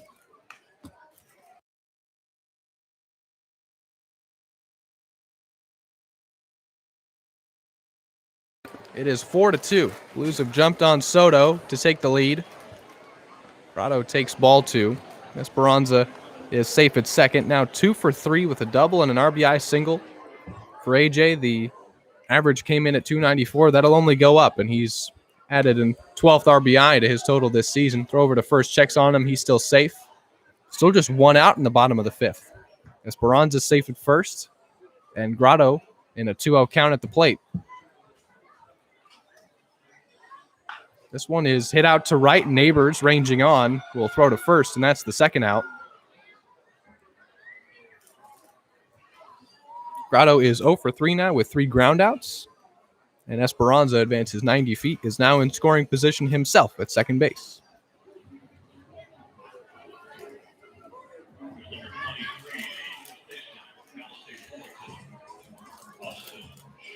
Shell's 0 for 2, stands with Esperanza at second, and 2 outs now in the bottom of the fifth. It is 4-2 Blues. San Luis Obispo has taken the lead. Soto steps off. They finally got to him. 3 straight hits have made this a 4-2 ball game. He had sat down 7 straight Blues. Then Mercado, with 1 out, started the rally. Shell pops one up, and the infield will have a look. Williams throws his mask off and makes the catch in front of the Blues dugout. That ends the inning. Shell's 0 for 3. That retires the side, but not before the Blues plate 2 to take the lead on a Ryan Cermak triple and an AJ Esperanza single. It is 4-2 as we will head to the top of the 6th here at Sinsheimer Park. Hope you're enjoying this one as much as I am. Zach Ebrahim on the Blue Streaming Network. I'm going to take a short break and be right back with you. I'm going to throw my tennis ball at that white bucket behind home plate. I have not been close. We'll see how this one goes. I'll be right back. Don't go anywhere.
Welcome back. Top of the sixth, about to be underway. Newly inserted right-hander is Vaughn Moderer, pitching in relief of Evan Larson, who went 5 full, only gave up 2 earned runs, and after giving up 2 in the first, pitched 4 consecutive innings of scoreless baseball.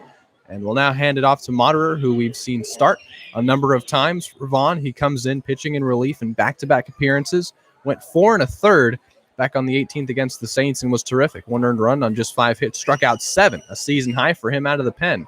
And he'll stand in to face James Williams, who's the reason the Barons have 2 runs. He plated 2 on a double back in the top of the first.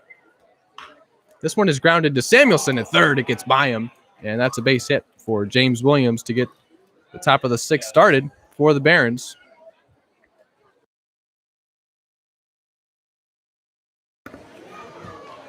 Second hit for Williams. He's safe at first now with nobody out. First pitch from Moderer was sent out to left. He's a sophomore at Berkeley, hometown of San Rafael, the 6-foot right-hander. 2-1 record, 6.6 ERA. This is his, let's see here, 7th appearance. Broken bat, flared, and foul. It's 0-1. This is now Basil Williams, who singled and stole 2 bags in the fourth, would be stranded at third. It is 4-2 as the Blues took the lead in their half of the fifth. Top of the sixth underway now. Williams starts things out with a single, and Basil Williams, who got himself a new bat, stands in to face Moderer. 0-1 the count.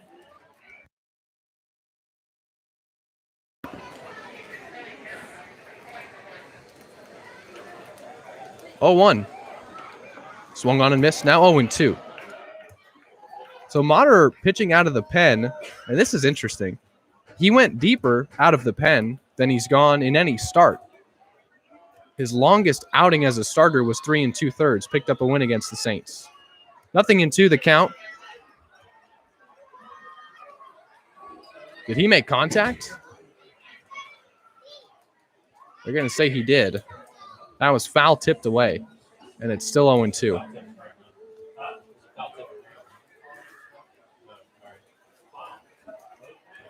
So Moderer's best pitching performance came in a loss, unfortunately, but it was out of the pen. And what you get by bringing a starter, a guy who started 4 games for you this season, out of the pen, you can get length, and the bullpen is not going to get taxed. A guy that's used to throwing and getting 9, 10, 11 outs now comes out of the pen to follow up your starter, and depending on how Vaughn pitches, he could go the rest of the way. We'll have to see. That gets away, and that'll allow Williams to take third now.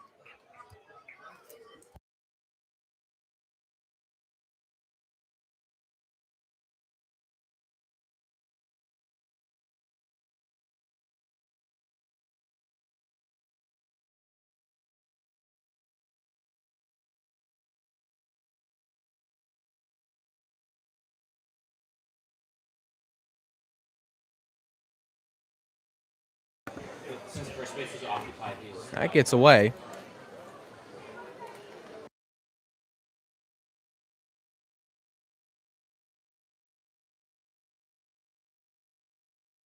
Correction, Williams struck out on that drop third strike. And now it's Boyd at the plate in a 2-0 count with Williams at third. This was sent out to right center. That's going to drop. And that'll plate another run for the Barons. It is 4-3. Boyd is chugging into second. Now trying for 3. Throw-in is late at third. Julian Boyd just tripled. And it's 4-3.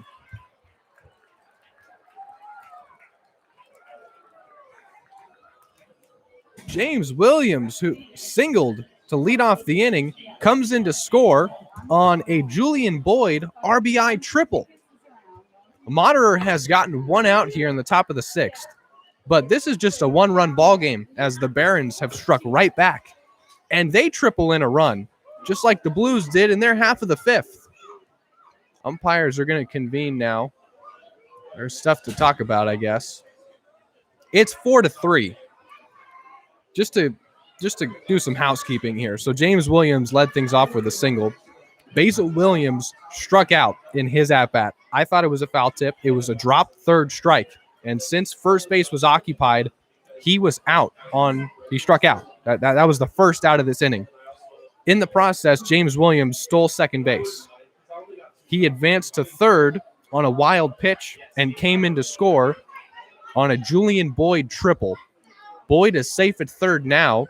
It's 4-3 in favor of the Blues, but the Barons have plated a run and will welcome Chase Call to the plate for his third at-bat. He's 0 for 2 with a fly out to right and a strikeout looking, facing Vaughn Moderer out of the pen for the Blues for the first time tonight. It is 4-3 with Boyd at third and Call at the plate. Moderer deals ball one.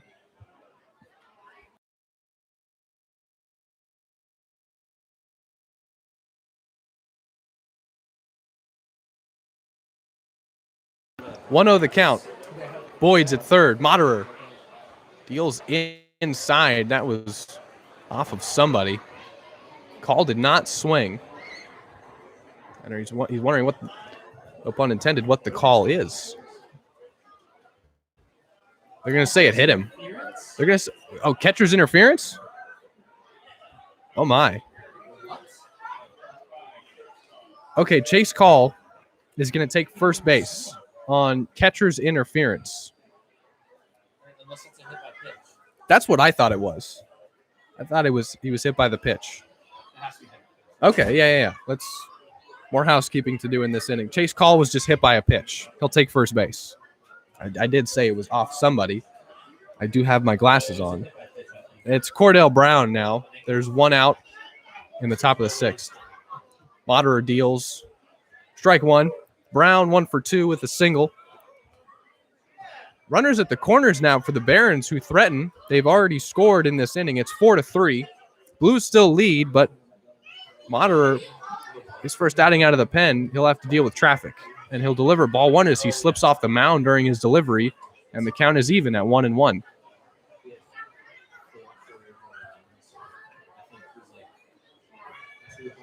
It's Call at first and Boyd at third. He tripled to bring in a run. It's 4-3, and there's one out on the top of the sixth. Call is going to take off for second. Throw from Esperanza, there will be none. And it's a stolen base for Chase Call.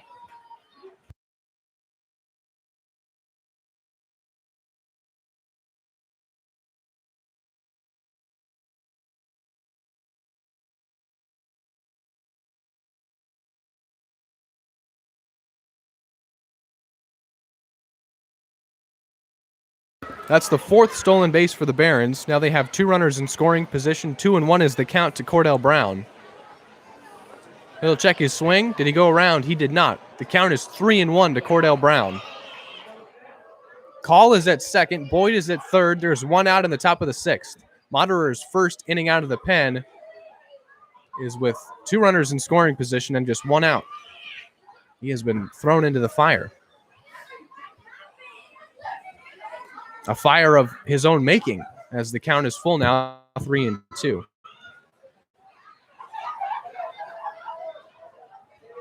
Moderer, coming off of his best outing of the season, has surrendered a run on a Boyd triple. Julian is safe there, and Chase Call, who was hit by a pitch, is safe at second. Here's a payoff pitch. Fouled off to the left side. Staying alive to see another pitch. This one has gotten very interesting. It is 4-3 with the Blues in front, but the Barons threatening to take the lead with runners on second and third. And Esperanza is going to have a word with Moderer.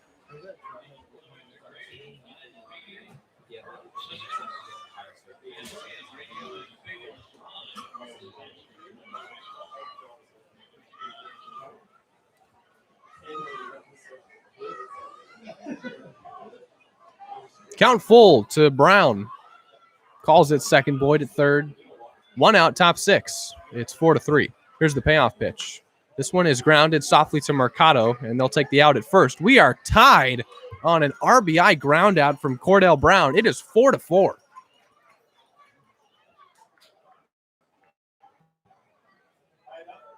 Yeah, it's my game. How about that? What an inning for the Barons. They respond after the Blues plate two to take the lead 4-2. They have us tied at 4. Courtesy of a ground out by Cordell Brown, and now Calls at third, and there's two outs in the top of the sixth for Kamau Neighbors. who swings and misses through strike one.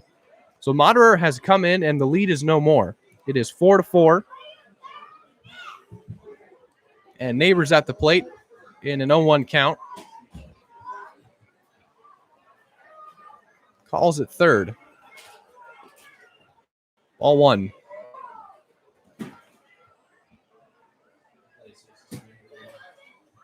One ball and one strike the count to Neighbors. He is 1 for 3 with a single and a stolen base. Barons have 4. 1-1. Strike two. Change up in there.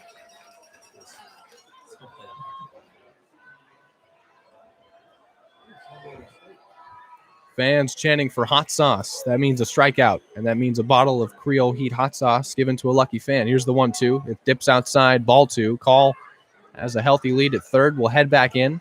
We are tied at 4 in the top of the 6th. There are 2 outs with a runner at third, and Neighbors at the plate in a 2-2 count here at Sinsheimer Park. Moderer deals ball 3.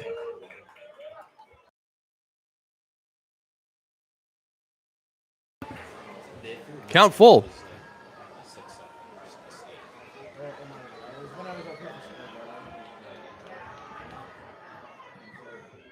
Here's a payoff pitch. Fouled off. Neighbors putting up a battle here with the go-ahead run just 90 feet away in the form of Chase Hall. We are tied at 4 in the top of the 6th. Here's a second straight payoff pitch from Moderer. Fouled off again.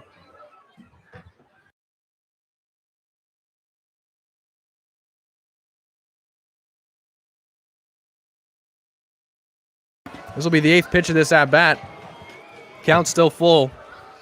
Neighbors awaiting a third straight payoff pitch. Here it comes. This is fouled off again, and we will see a 9th. Call is safe at third. He's the go-ahead run. There are 2 outs in the top of the 6th.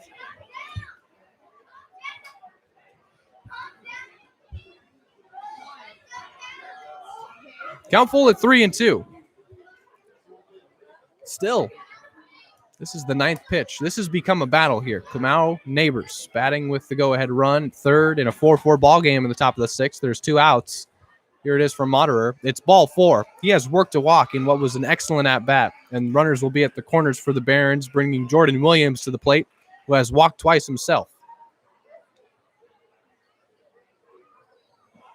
There is no question about it. The Barons have come to play tonight. They have already put together at-bats that have either led to outs, walks, base hits. Their at-bats have just looked better. And whether it's been Blues pitching, unable to put them away with put-away pitches, but it has been great eyes at the plate for the Barons all night. Runners are at the corners with 2 gone in the top of the 6th, and Jordan Williams with a chance to bring in that go-ahead run. Throw over to first, checks on Neighbors. We've already seen his speed shown off. He's a threat to steal.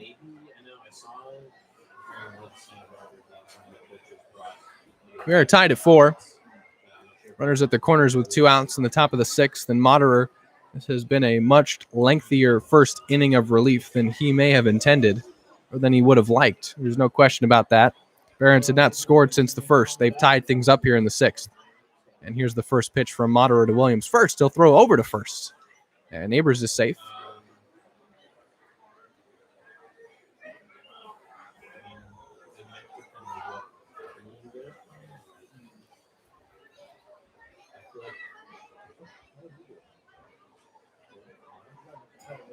Williams still awaiting the first pitch from Moderer. It's ball 1. So we talked. Moderer has given you starter's length out of the pen. How much deeper will he go?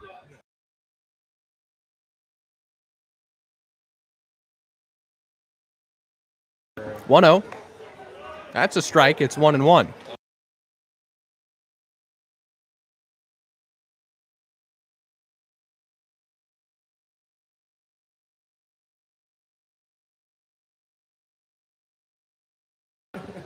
This will be his 26th pitch of the inning, and it hits Williams.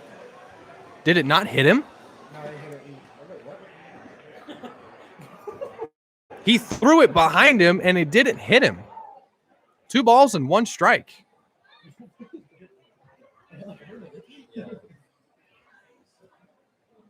Two balls and 1 strike. Here's the 27th pitch. Hit to Kretschmar at second. Routine play to first. The inning is over. But not before the Barons tie this thing at 4. We're going to head to the home half of the 6th. It's a brand new ball game. It's the Blues and Barons for the 3rd time this season. Blues have taken the previous 2, and the Barons looking to play spoiler here at Sinsheimer Park. I'm Zach Ebrahim, and I'm going to step aside for a short break and be back with you for the home half of the 6th. Blues bats will step to the plate in a tie ball game. It is 4-4, and we can't thank you enough for making us a part of your Friday evening. I'll be right back.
Bottom of the 6th. Tate Samuelson leading things off. And taking ball 1. Newly inserted left-hander is Campbell Holt. Holt at Santa Barbara. Freshman there. 1-0. Dips inside. Ball 2 to Tate Samuelson. So far, Tate has worked a walk and come around to score. Other than that, he struck out looking. Leading off the bottom of the 6th, 2-0. And grounds this one through the left side. Brown has it, but too deep in the hole, it's short. It'll get through, and it's a base hit for Tate Samuelson. His first of the night. He is safe at first. Bringing Vince Martinez to the plate. He brought in the first run of the night for the Blues. Doubled in Samuelson. So we've seen this before. Samuelson reaching to lead off an inning. Last time it happened, Martinez drove him in with a double. That was RBI number 9 for Vince and his 3rd double. No one out and 1 man on. Here in the bottom of the 6th, Holt deals and Martinez pops that one up. And Neighbors has it in shallow right for the first out. Now 1 gone for Bologna.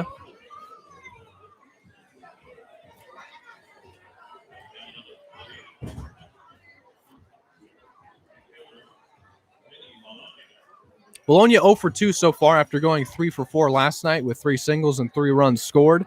It's his 2nd game back. He is playing the position he feels most comfortable. He's been in right field and is facing Holt. First pitch to Bologna. Ball 1.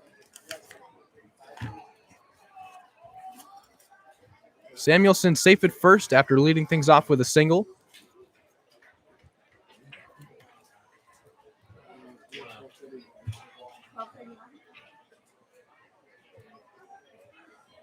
Here's a 1-0 pitch. That's strike 1. Count even.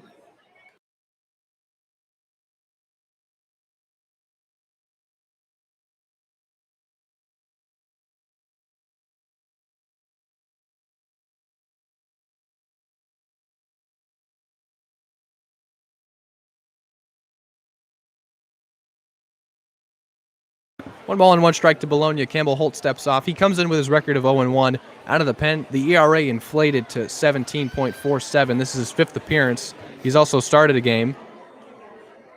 Bologna flares one out to right center. That's going to drop. And it's a base hit for Vinny. And it's bobbled out in center, giving Samuelson a chance to take third. And now the throw in. Bologna is going to be at second. Okay. Bologna singles and reaches second on a throwing error.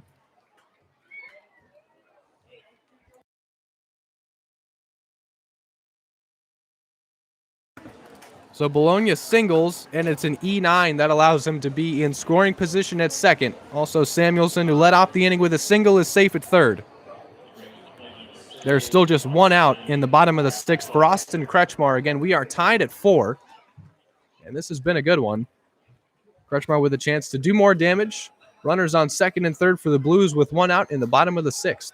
Both these teams following their half innings up with plating runs themselves. Holt trying to get out of a jam. His first inning out of the pen. He deals ball 1 to Kretschmar. Austin 1 for 2 with an RBI single. That came in his first at-bat. He would drive in Vince Martinez.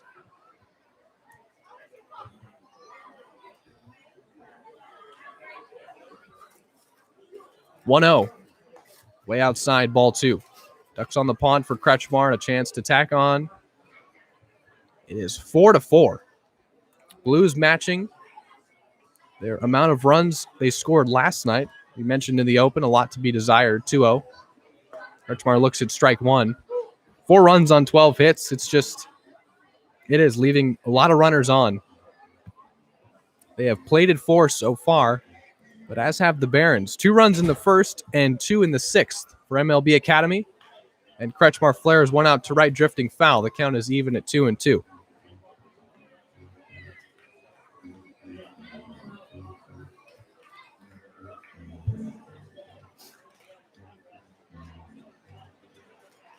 Bologna is at second and Samuelson at third. Count even. Campbell Holt deals to Kretschmar. 1 gone in the bottom of the 6th.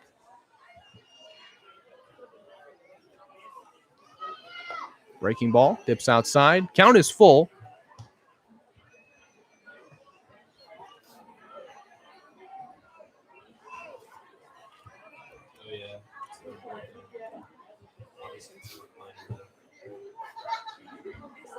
Payoff pitch coming from Campbell Holt to Austin Kretschmar. Infield packed in as there's only 1 out. And this one, he reached it. That one, it was elevated. A run's going to score, and Kretschmar is safe at first. It is about the shortest hit RBI single you can have, and it is 5-4 in favor of the Blues. Samuelson comes in to score on the soft contact from Kretschmar, and the Blues have the lead.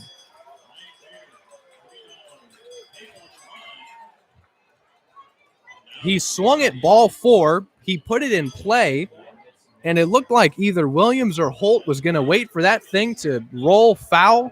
It stayed fair, and a favorable roll for the Blues. There's no question. Kretschmar is safe at first because of it. He drives in Samuelson from third. The Blues have the lead. It's 5-4, and Mercado, who singled and came around to score in the 5th, stands in. He's 1 for 2. Runners are at the corners and still just 1 out here in the bottom of the 6th. Holt has surrendered the lead and will deal the first pitch to Mercado. It hits him. And the bases will be loaded for Ryan Cermak.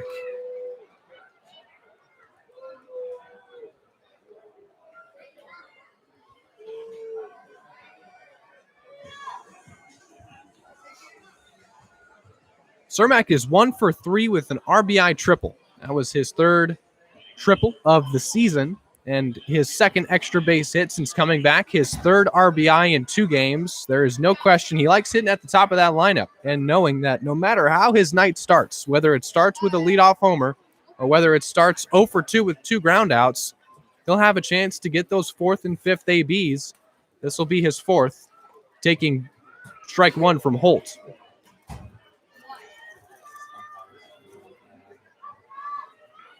Bases are loaded for Cermak. And here's an 0-1 pitch from Holt. Outside, ball 1. Count is even, and there's still only 1 out in the bottom of the 6th.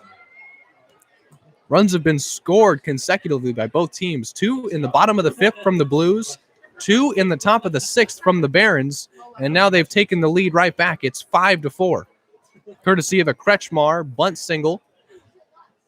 And safe at first. He's safe at second now as Mercado was hit by a pitch. A 1-1 gets away. Run could score. The play is close. He is safe. It's 6-4. Bologna comes in to score.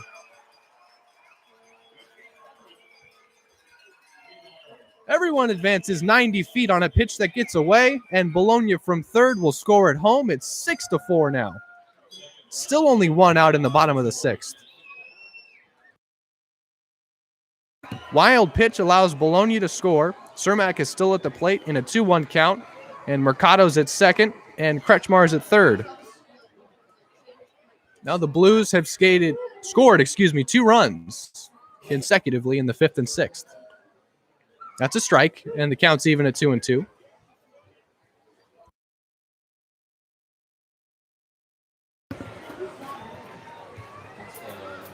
Two balls and 2 strikes. Cermak. Way inside, and that hit him. That's the second consecutive hit batter. Bases are loaded again for AJ Esperanza. Blues lead 6-4.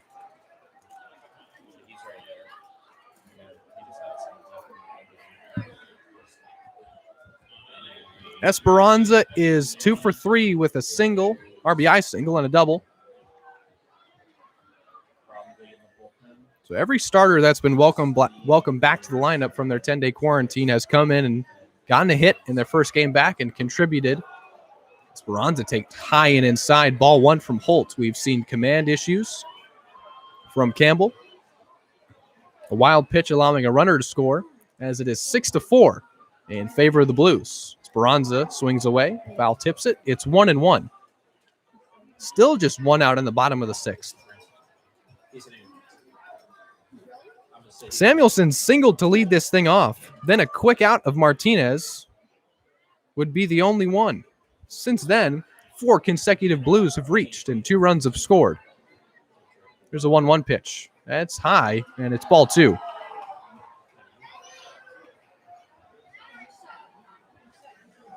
For AJ, he's batting second and doing the catching.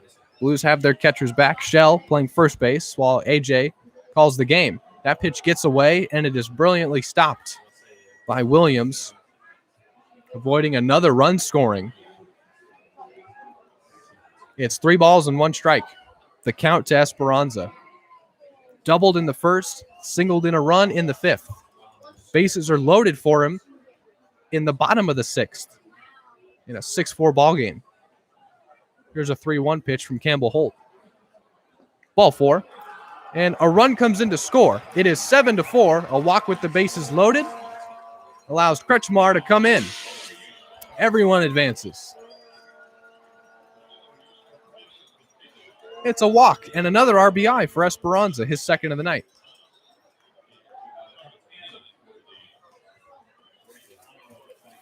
It is 7-4. Blues have scored 5 runs in the past 2 half innings.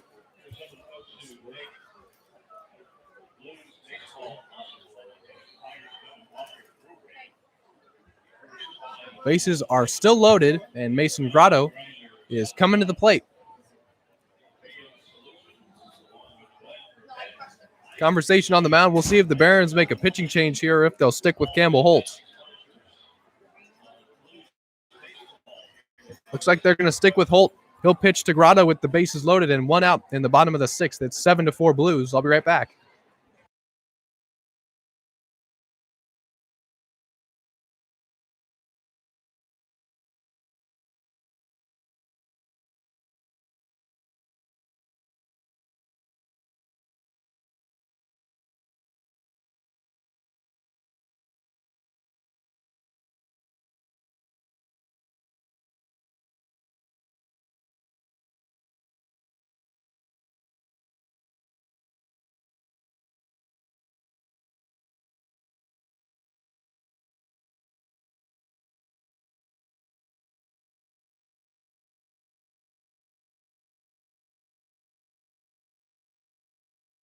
There indeed will be a pitching change. My mistake.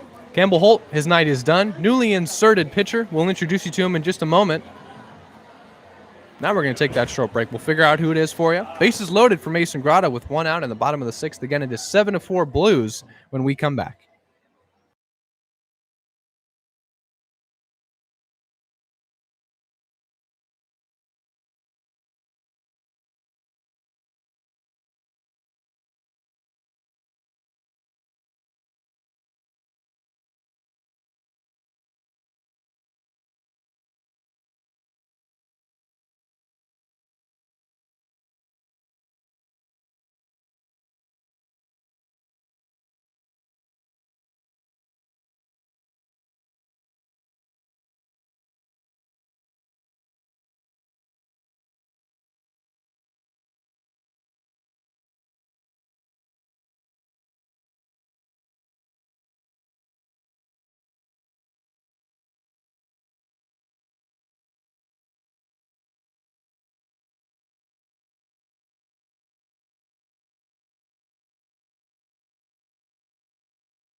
Bottom of the 6th, still ongoing, and newly inserted, another lefty. It's Sebastian Bentz now, out of Triton College. He's a freshman there.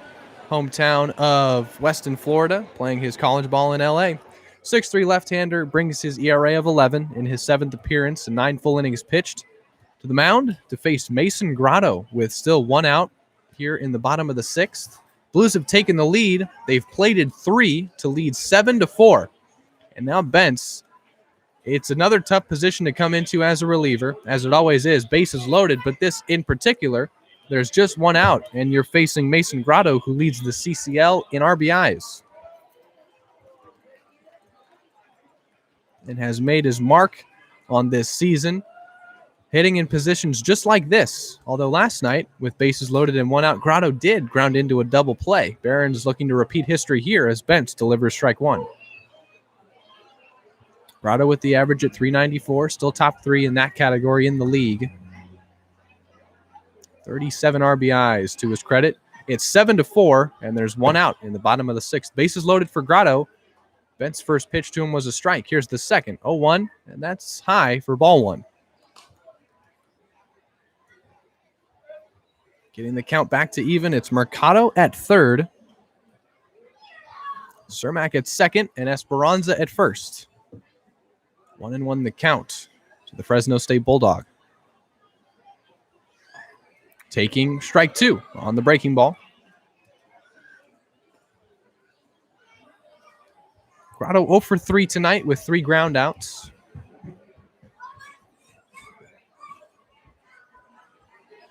Blues lead by 3. There's a 1-2 pitch. That gets inside, and it's stopped by Williams again. Count will be even at 2-2. We have already seen a wild pitch score a run in this inning. Since then, walk, and an RBI. Esperanza was walked with the bases loaded. That's why it's 7-4, and he is safe at first. 2 balls and 2 strikes to Grotto. Lefty on righty. Bases juiced. Ball 3. Count has been worked full. Ben's in danger of walking in another run.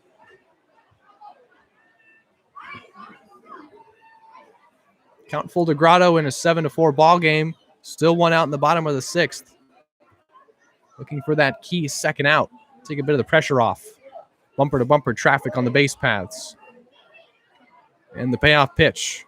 Grotto looks at ball 4. It's another walk and another RBI. It's the 38th for Mason Grotto. Mercado trots in to score, and they have doubled the lead. It is 8-4.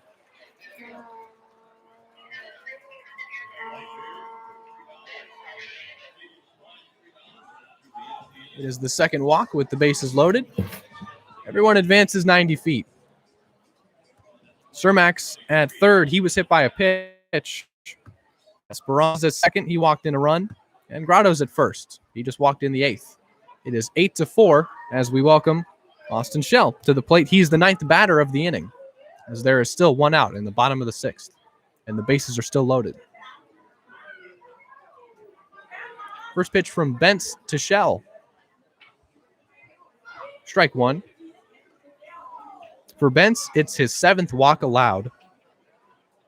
And he's coming off of 1 inning, but that was in their win over the Saints. Bentz picked up a save in their last victory, 7-4 over Arroyo Seco. 0-1 the count to Shell. Bases still loaded. Swing and a miss at strike 2.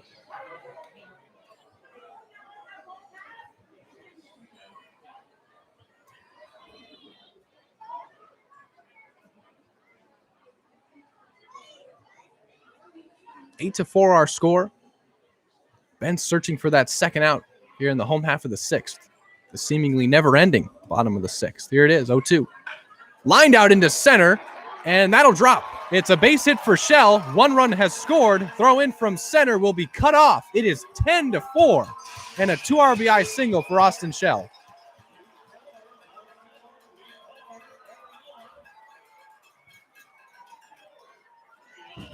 Cermak scores, Esperanza scores, and now it is 10-4. And Tate Samuelson will have his second at-bat of this inning.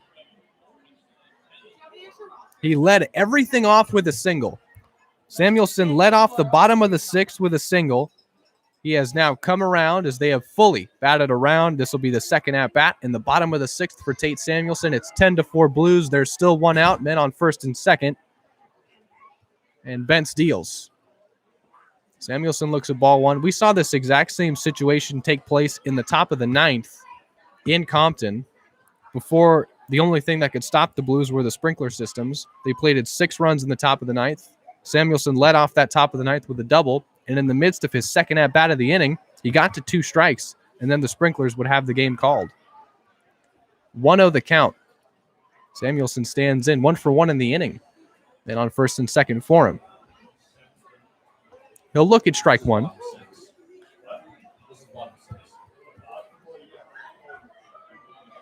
The only out of this inning is the man that's due up next, Vince Martinez, who popped out to second. Looked like it might be a quick inning for the Barons. 8 batters later, it's 10-4. 1-1 pitch from Bentz to Samuelson. Popped up, and the infield will have a look. It's Brown and Neighbors in shallow center, and Neighbors will take it. There's 2 gone for Martinez.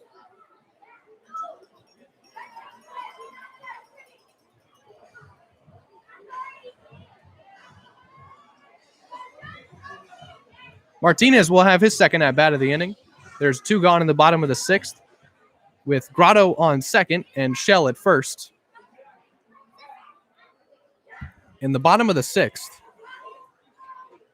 4 Blues have collected RBIs. Kretschmar singled in the first.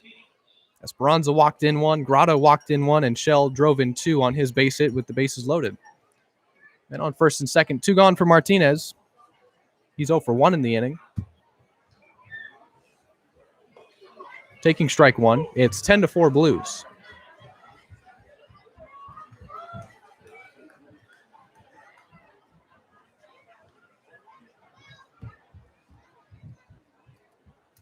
No balls and 1 strike.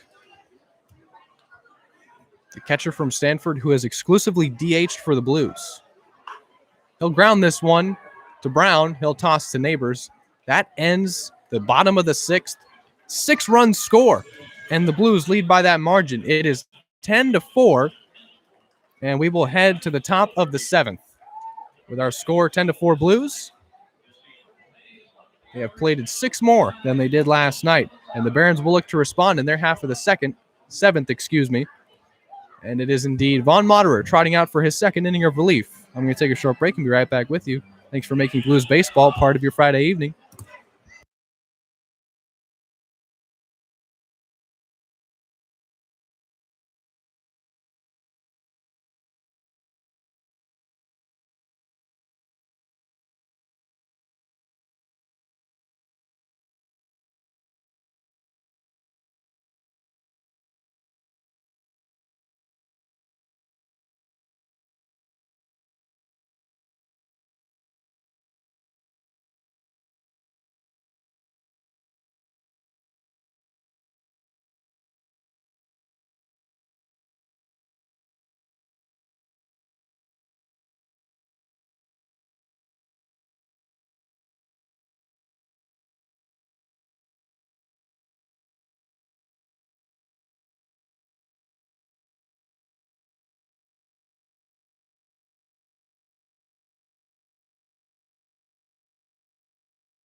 Apologies for the delay. What we've missed is a Jordan Williams strikeout swinging, and Alec Gonzalez flying out to center. So there are quickly 2 gone in the top of the 7th for the Barons.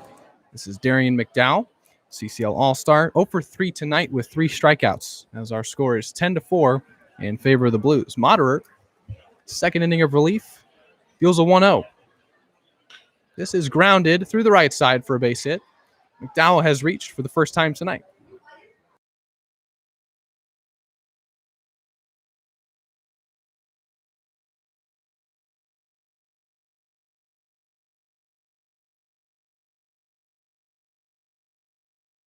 Correction, it's James Williams who just singled through the right side.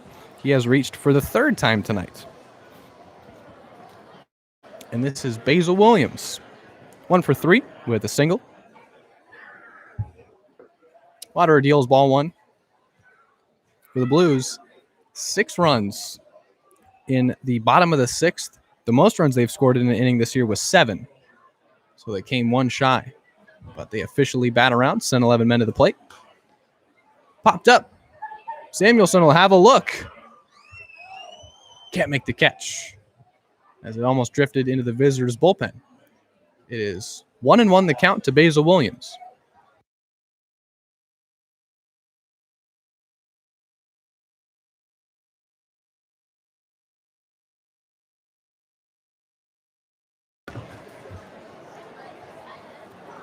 One count to Williams. James Williams is on first. Basil Williams is at the plate. This is grounded to Mercado. Takes a hop. Guns to second. Kretschmar taps the bag, and that's the inning. 6-4 on the putout at second. That does it for the Barons in their top of the 7th. It is 10-4 in favor of the Blues. They plated 6 to have the margin. After Vince Martinez, he was out to end the inning. It brings Vinny Bologna to the plate. He has singled.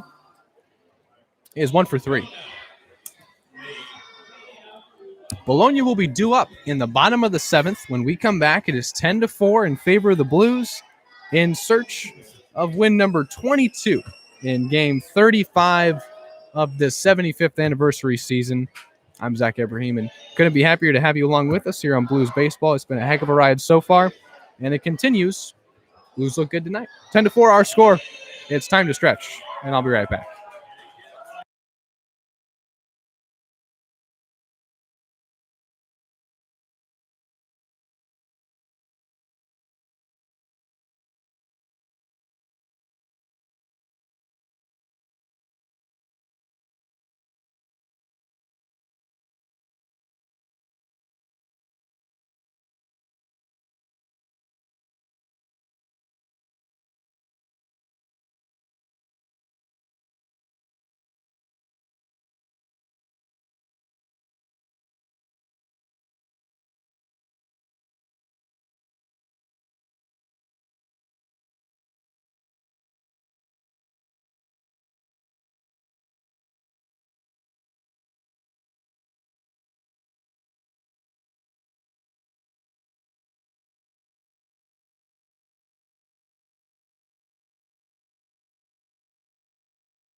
Welcome back. Bottom of the 7th coming up. It is still left-hander Sebastian Bentz pitching in relief for the MLB Academy Barons.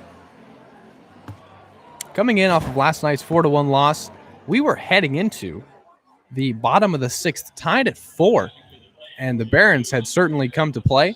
It is their bullpen, as the Blues finally got to Noel Soto, and then it was getting to Holt and Bentz. In the bottom of that 6th, plate 6 runs and lead 10-4. It's Bologna leading off the home half of the 7th. No one on and no one out, facing Bentz. Lefty on righty. First pitch to Bologna. Breaks in for a strike.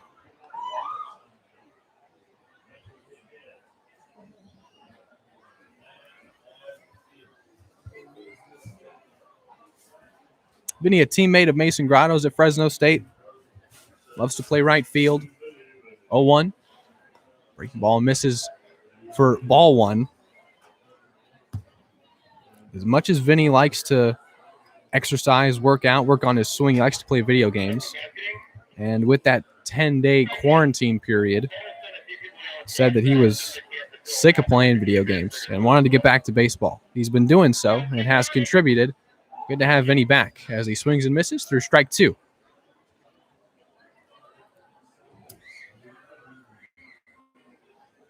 Vinny, one of several Blues to have a go-ahead hit this season in just his second game as a Blue. He had gotten to the Blues on a Friday, and that started a 3-game weekend series with the Humboldt Crabs. Here's a 1-2 pitch. Lined out to center, and it's a base hit. Bologna is safe with his second single. So Bologna got to the Blues on a Friday, doubled it in his debut, did not play in Saturday's ball game, and then on the Sunday game, it was a rubber match as the teams had split the first two. He hit a go-ahead 2-run home run in the bottom of the 8th against a friend of his that he had known since the 6th grade, and it was the first time he had homered off of him. That brings Kretschmar to the plate. One man on and no one out in the bottom of the 7th. Still 10-4. Kretschmar, one of 4 Blues to drive in a run in that 6th. Swings and misses. 0-1.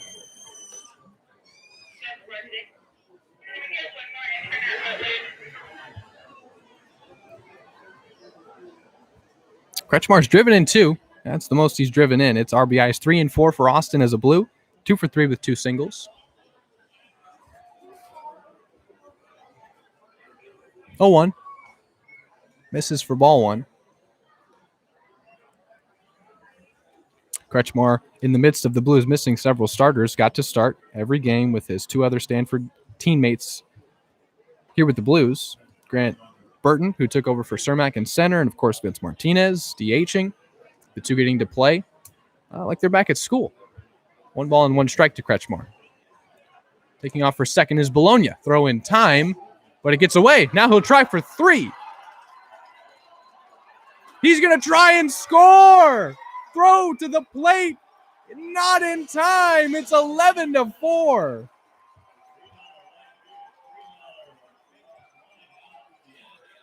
Bologna trying to steal second. Ended up there.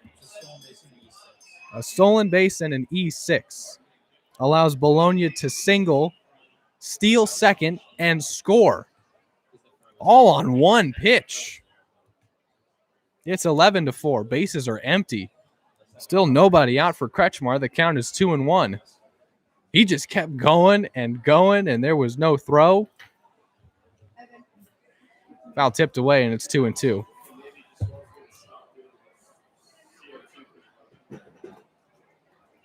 Two errors have taken place with Bologna on first. One of them, by the right fielder, Chase Call, allowed him to reach second, and that one, by Cordell Brown, allowed him to score. It's 11-4. 1 ball and 2 strikes.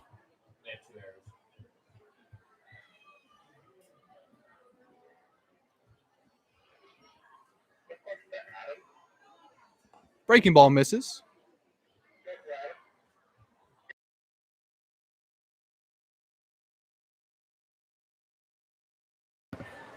Count even to Kretschmar.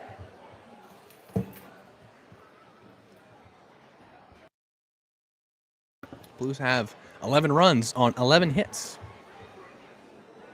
2-2 pitch to Kretschmar. Misses for ball 3. Still no outs here in the bottom of the 7th. Bologna singled to lead things off, stole second, scored on an error. Most runs, if we're going to go biggest picture, the Blues have scored in the game was 17. That was against the Solano Mudcats. It was like an ugly football score. Payoff pitch to Kretschmar from Bentz. Foul tipped away, and we'll do it all over again. Count and situation remain the same. It is 3-2. There's no one on and no one out in the bottom of the 7th. It's 11-4 in favor of the Blues.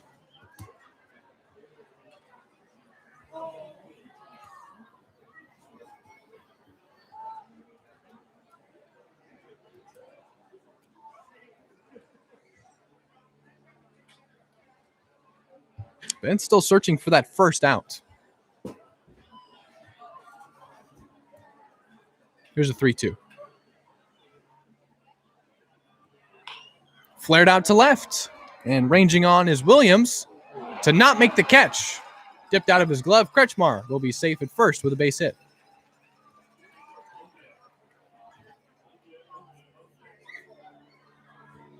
Second straight single. Kretschmar has reached. Following Bologna. Now there's one man on and no one out for Mercado. Ruben has singled and been hit by a pitch. On his single, back in the fifth, he came around to score on Ryan Cermak's triple.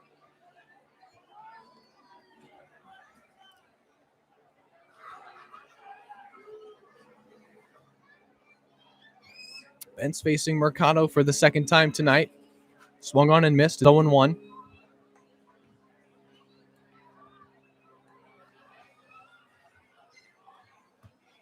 Oh, and 1 the count. Kretschmar is safe at first. He has singled for the third time tonight. It's also his most hits. He's got his most hits and RBIs in one game as a Blue. Kretschmar safe at first. 0-1 to Mercado. High ball 1. Ruben, who was forced, or asked, I should say, to fill into the leadoff spot and 2-hole with several pieces missing, and did so a phenomenal job in the only game that the Blues would win in a 6-game stretch without several starters. 1-1. Mercado flares one out to left, harmlessly in the air, and caught by Brown. There's the first out.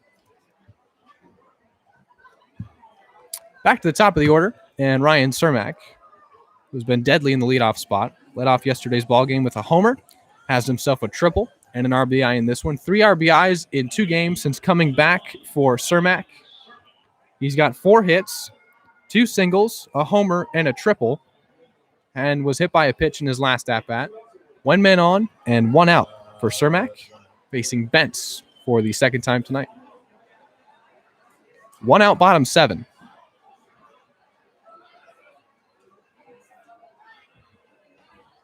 Ball 1. It's 11-4.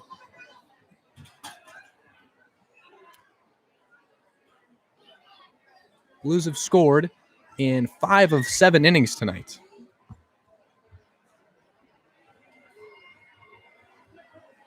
One nothing count. Here's the second pitch. Misses again for ball 2.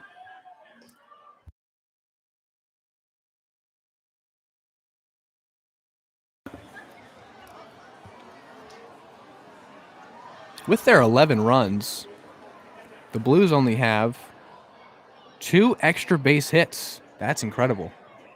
They have Cermak's triple. They have 2. 3. Esperanza has doubled, Martinez has doubled, and Cermak has tripled. They've scored 11 runs with 3 extra base hits. 2 balls and no strikes to Cermak. We've seen this against the Blues at numerous times, especially against the Riptide. Death by 1,000 cuts, where the team just singles and singles and singles you to death. 2-0. Cermak takes ball 3. This one working in reverse against the Barons now. It's 11-4, and the largest the Blues have led in this one. The opposite of yesterday, when the Blues were leaving men on base. Again, 4 runs on 12 hits. Had the bases loaded twice, only scored 1 run. Amending all that tonight. 3-0. Strike 1.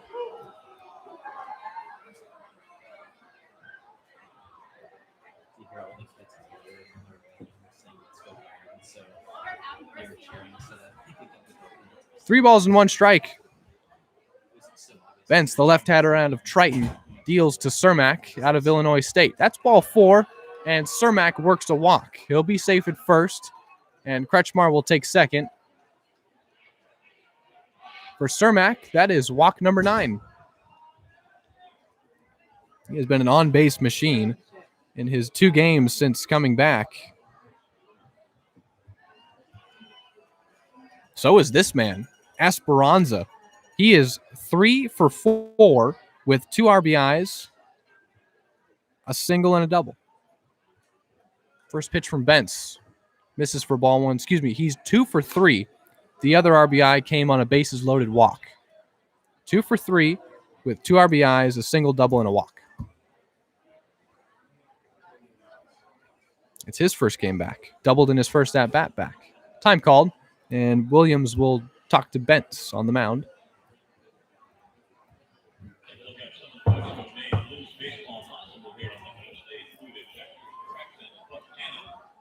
Esperanza getting those at-bats since he's been back in this ball game alone. And you'd think, okay, they have enough games the rest of the way to get these guys that missed 10 straight days, no baseball, no physical activity, no nothing. You've got the rest of these games to get them ready for a playoff run. And I remember asking Bob Miller before yesterday's ball game, how long do you think it'll take? How many games? And hitting coach Steve Tolley cut Bob off and said, they'll be ready after today. They just need a couple at-bats. That's strike one. He's looked to be right. Everyone that's come back has looked terrific. Shell was now the only Blue to come back and only have one hit in his debut since being back. Esperanza now grounds one to first. They'll throw to second. They'll get the out there, but AJ will be safe.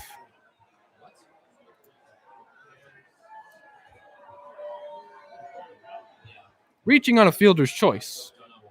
He is safe for the fourth time tonight. He's reached first base, or gotten on base, I should say, in 4 of his 5 plate appearances. Here's Mason Grotto, who added to his league-leading total. There it is. On a bases-loaded walk. Number 38 for Mason. Pitching change for the Barons, and we'll introduce you to the new arm when we come back. Right now, there's men on first and third with 2 outs in the bottom of the 7th. It's 11-4, and I'll be right back.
Welcome back.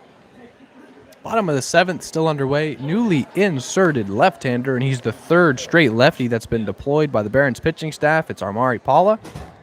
He is a redshirt freshman at Eastern Kentucky, and he stands in, delivering ball 1 to Grotto. Men on 1st and 3rd for the Blues with 2 gone in the bottom of the 7th. It's 11-4. Grotto fouls that one back, and it's a hard-hit souvenir. Paula's ERA a bit inflated at 27. This is his 4th appearance. 3 full innings pitched, 3 strikeouts, 6 hits allowed. 3-out guy comes in, gets his 3 outs, and looking for one here. 1-1 pitch. Grotto takes strike 2.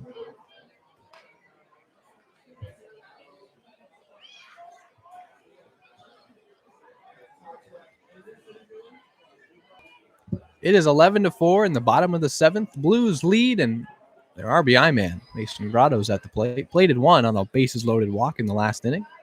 1-2. Waited on that breaking ball and fouled it off. It's still 1-2. It's Kretschmar at 3rd and Esperanza at 1st. Here at Sinsheimer Park. I forget what my attendance guess was. I think I said 1,200. I might be. Grotto again swings at the hanging breaking ball, and it's 1-2.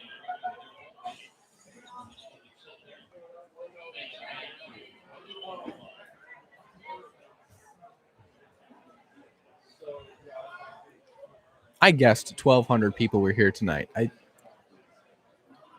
feel like it was just a lot. It was a good crowd for sure. 1 ball and 2 strikes to Grotto. Inside, ball 2.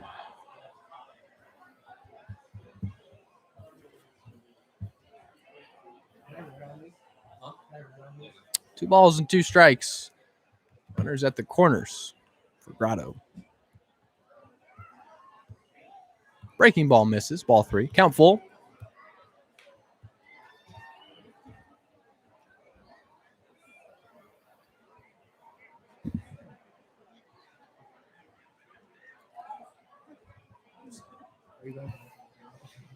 Count full to Grotto.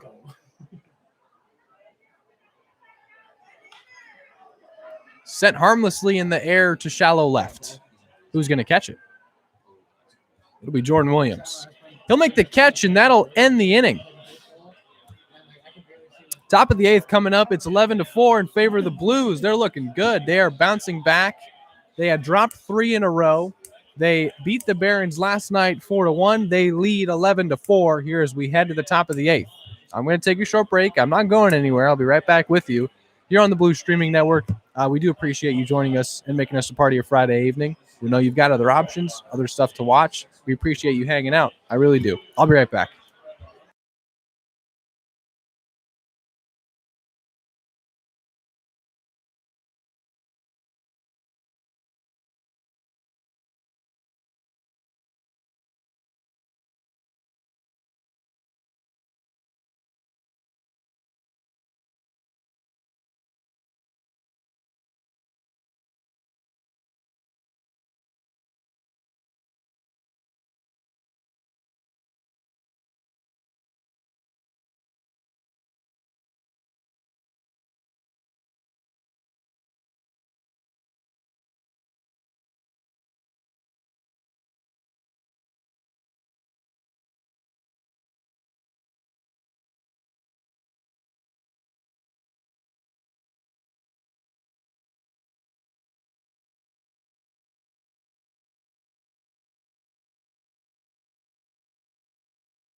Welcome back.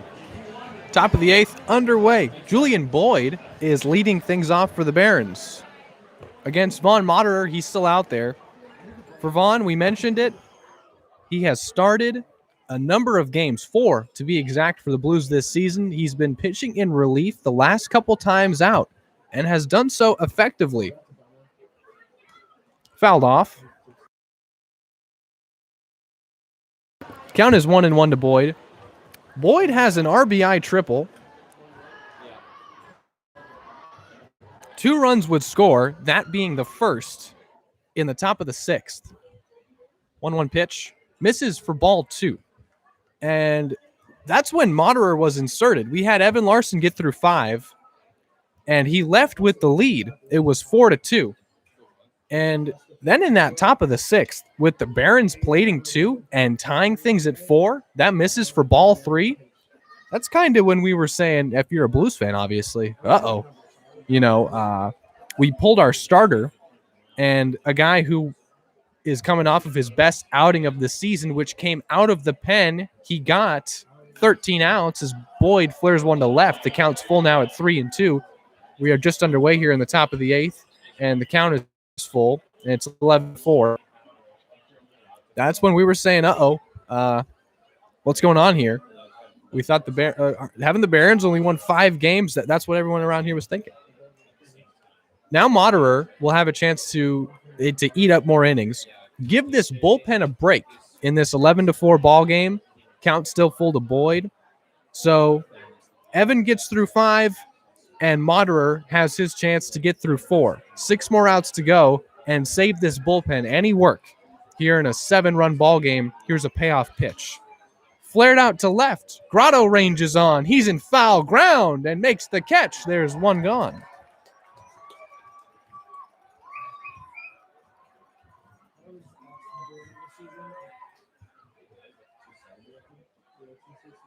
Moderer gets the first out of the 8th, and now Chase Call steps to the plate.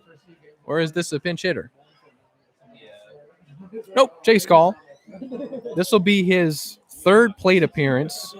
He has only reached after being hit by a pitch. Here's the first pitch from Moderer. He'll swing away, and it's fouled off. It's 0-1.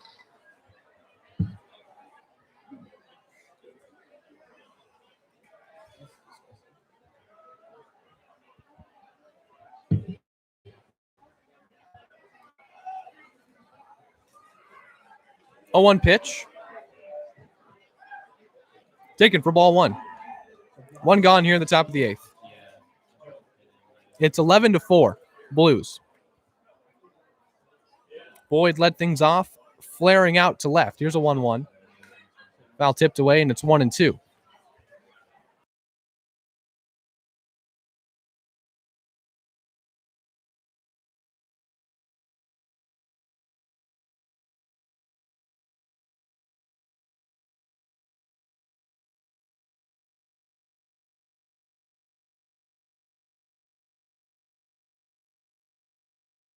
One ball and 2 strikes. Missing for ball 2. Count is even at 2-2 as there's only 1 out in the top of the 8th. Base is empty as well for Call. Out of Porter Ranch, California. I lived in Porter Ranch for like 7 years. 2-2. Lined to Mercado at short. That was a good hit by Call into the glove of Mercado. Yeah. Lived in Porter Ranch for about 7 years, Robbie. It's a good town. Where are you from? San Diego. San Diego, yeah. Padres guy. I was looking at the comments. Oh, yeah. It's 11-4, and there's 2 outs in the top of the 8th. Brooke, you want to come on? Sure, why not? You don't have to? No, I will. Okay. I'm always happy to jump. I'm sure you are. 0-1 is the count to Cordell Brown.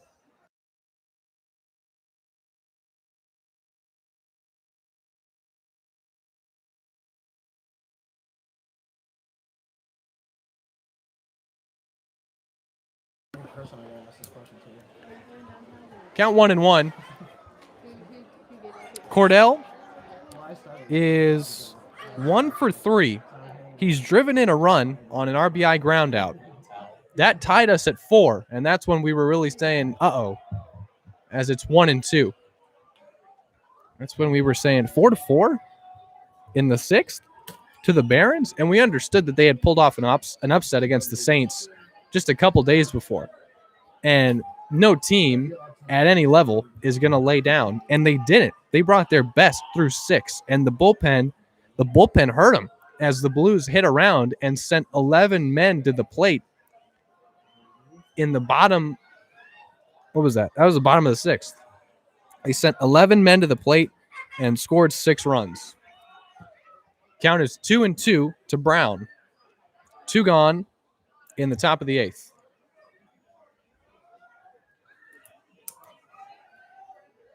Checked his swing and took ball 3.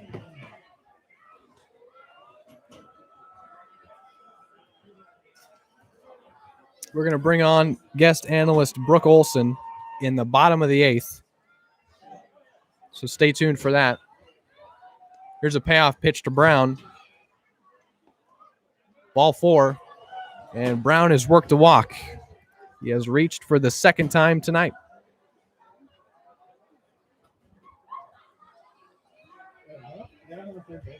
That is the 2nd walk issued by Moderer, and it allows Brown to reach first base runner of the inning for the Barons. There's 2 gone for Kamau Neighbors. 1 for 3 with a single and a walk. Fouls that one off, and it's 0-1.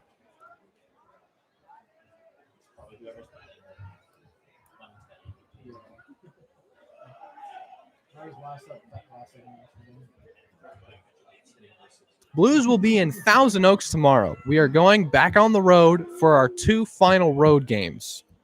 We'll be in Thousand Oaks tomorrow, and we'll be in Compton on Sunday. That's ball 1. Esperanza digs it out, and the count is even. Those are our 2 final road games. 2 final trips to make down south. 1 ball and 1 strike. The count to Neighbors. Brown is safe at first after working a walk, and it's 11-4 in the top of the 8th. 1-1. Tips outside, ball 2. So we're going to be at Kowloon tomorrow. First pitch, about 4:05, 4:10. Then we're going back to Compton on Sunday. I liked doing the game at MLB Academy. It's a nice facility. They put us right behind home plate. And what I love, and we'll have to wait and see, if we're going to be there on a Sunday, it'll probably be Mike Gutierrez, which has me even more excited because the view you get behind home plate at MLB Academy, you really get to see the movement on all the breaking pitches from our guys. Mike Gutierrez, love watching the movement on his breaking pitches. Ball 3's taken outside, and it's a stolen base for Cordell Brown. He'll be in scoring position with the count full to Neighbors. 2 gone in the top of the 8th. It's 11-4.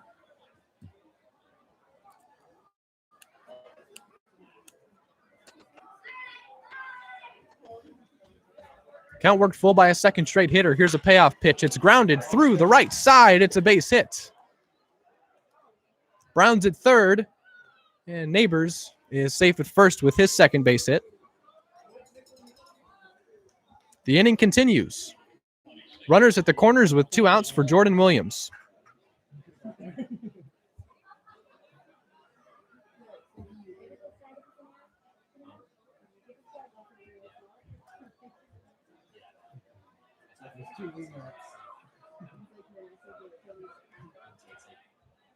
Two gone for Williams, who has walked twice. That's the only way he's reached tonight, so no base hits for Jordan. Handing left field today. At Kowloon, our view's whatever. This is grounded to Kretschmar. That's enough about me talking about away games. 4-3 ground out ends the inning. Top of the 8th is done. They bring 2 men to the plate. 2 of them reach. It's 11-4. Stay tuned for the home half of the 8th, not only because the Blues bats are coming up. We're going to bring back Brooke Olson for her second appearance here on the Blue Streaming Network. It's 11-4. Going to take a short break. I'll be back with Brooke in just a bit.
Welcome back to Sinsheimer Park in beautiful San Luis Obispo, California. It is 11-4 in favor of the hometown Blues. Austin Shell is leading things off in the home half of the eighth. We're going to bring back Brooke Olson. Brooke, welcome back. Thank you. You were awesome. You were awesome your first time on. We're bringing you back again for our guys because we know you can talk about them. It's a good group of guys, and in the midst of this blowout, Adam and I were talking, and he said, I think that 11-4 should have been the final last night. These guys, we know how hard they play. They're going to come out and they put forth a really solid effort tonight. Yeah, they really did. I mean, it was the bottom of the sixth when we just started putting it to them, which was really fun to see. Because for a second there, I was like, I thought we were winning this ball game. Oh, foul ball, almost hit the press box. I didn't realize it was a tied game. I thought we were winning, and then all of a sudden, out of the blue, we just start scoring. I mean, their pitcher, I don't know who's on the mound for them, but had quite a few walks in there and hit one of our guys. Two of our guys. Two in the inning, yeah. Yeah, it just seemed like it was walk after walk. I wasn't seeing any hits, but 0-2 to Shell, breaks and misses ball one. So, yeah, they plated 6 in the bottom of the 6th, and then they plated one more in the 7th. So that's why the score is 11-4. And you're right, it was tied at 4. And the Barons, of course, everyone's going to come out. Every team's going to give their best effort. But this is the last place team in the South. Here's a 1-2. Oh. Whoa. Swinging at what is that a fair ball? They're going to say it is. And they're going to toss to first. That's an out. An odd one for Shell. Definitely an odd one. And that's the first out. But when it was tied, we were thinking, at least the Blues faithful were, tied against the last place team in the 6th with our guys back. It was totally. It wasn't looking good. No, sticky situation. Able to get out of it, plate 6 to give themselves a cushion. And here's Tate Samuelson, the discount shopper. The shopper. The lover of Ross takes ball 1. That was so good. That was some good stuff. I remember you said Tate likes to surf too, right? He loves to surf, yeah. We'll give him some props. He likes to surf. Okay. He's a good surfer. Good. I think every night that he doesn't have a game here and he can catch some sunlight, if we have an early day game, he'll go surfing right after he's out here at the field. He goes surfing all the time. He's a good surfer. 1-1. Who's better, you or him? I'm going to have to give it to him. Okay. I'm going to have to give it to him. All right. Even though I hate to admit that he's better at anything. I did not think you'd say him, I'll be honest. But ball 2. I know Tim's here tonight, so he's not listening. Yeah. if Tim was listening, I might have given it to myself just to stir the pot. 2 balls and 1 strike to Samuelson. There's 1 gone in the bottom of the 8th. It's 11-4 Blues. Amari Paula is out there dealing. Here's a 2-1 to Tate. He'll foul that one back. It's 2-2. Again, don't know if you know this. Did Tate play another sport, or has he just been baseball his whole life? I want to say it's just been baseball. Okay. I think. I could be mistaken. I mean, I didn't know him in high school, but I think I think he's always been pretty baseball dedicated. 2-2. Inside, that's ball 3.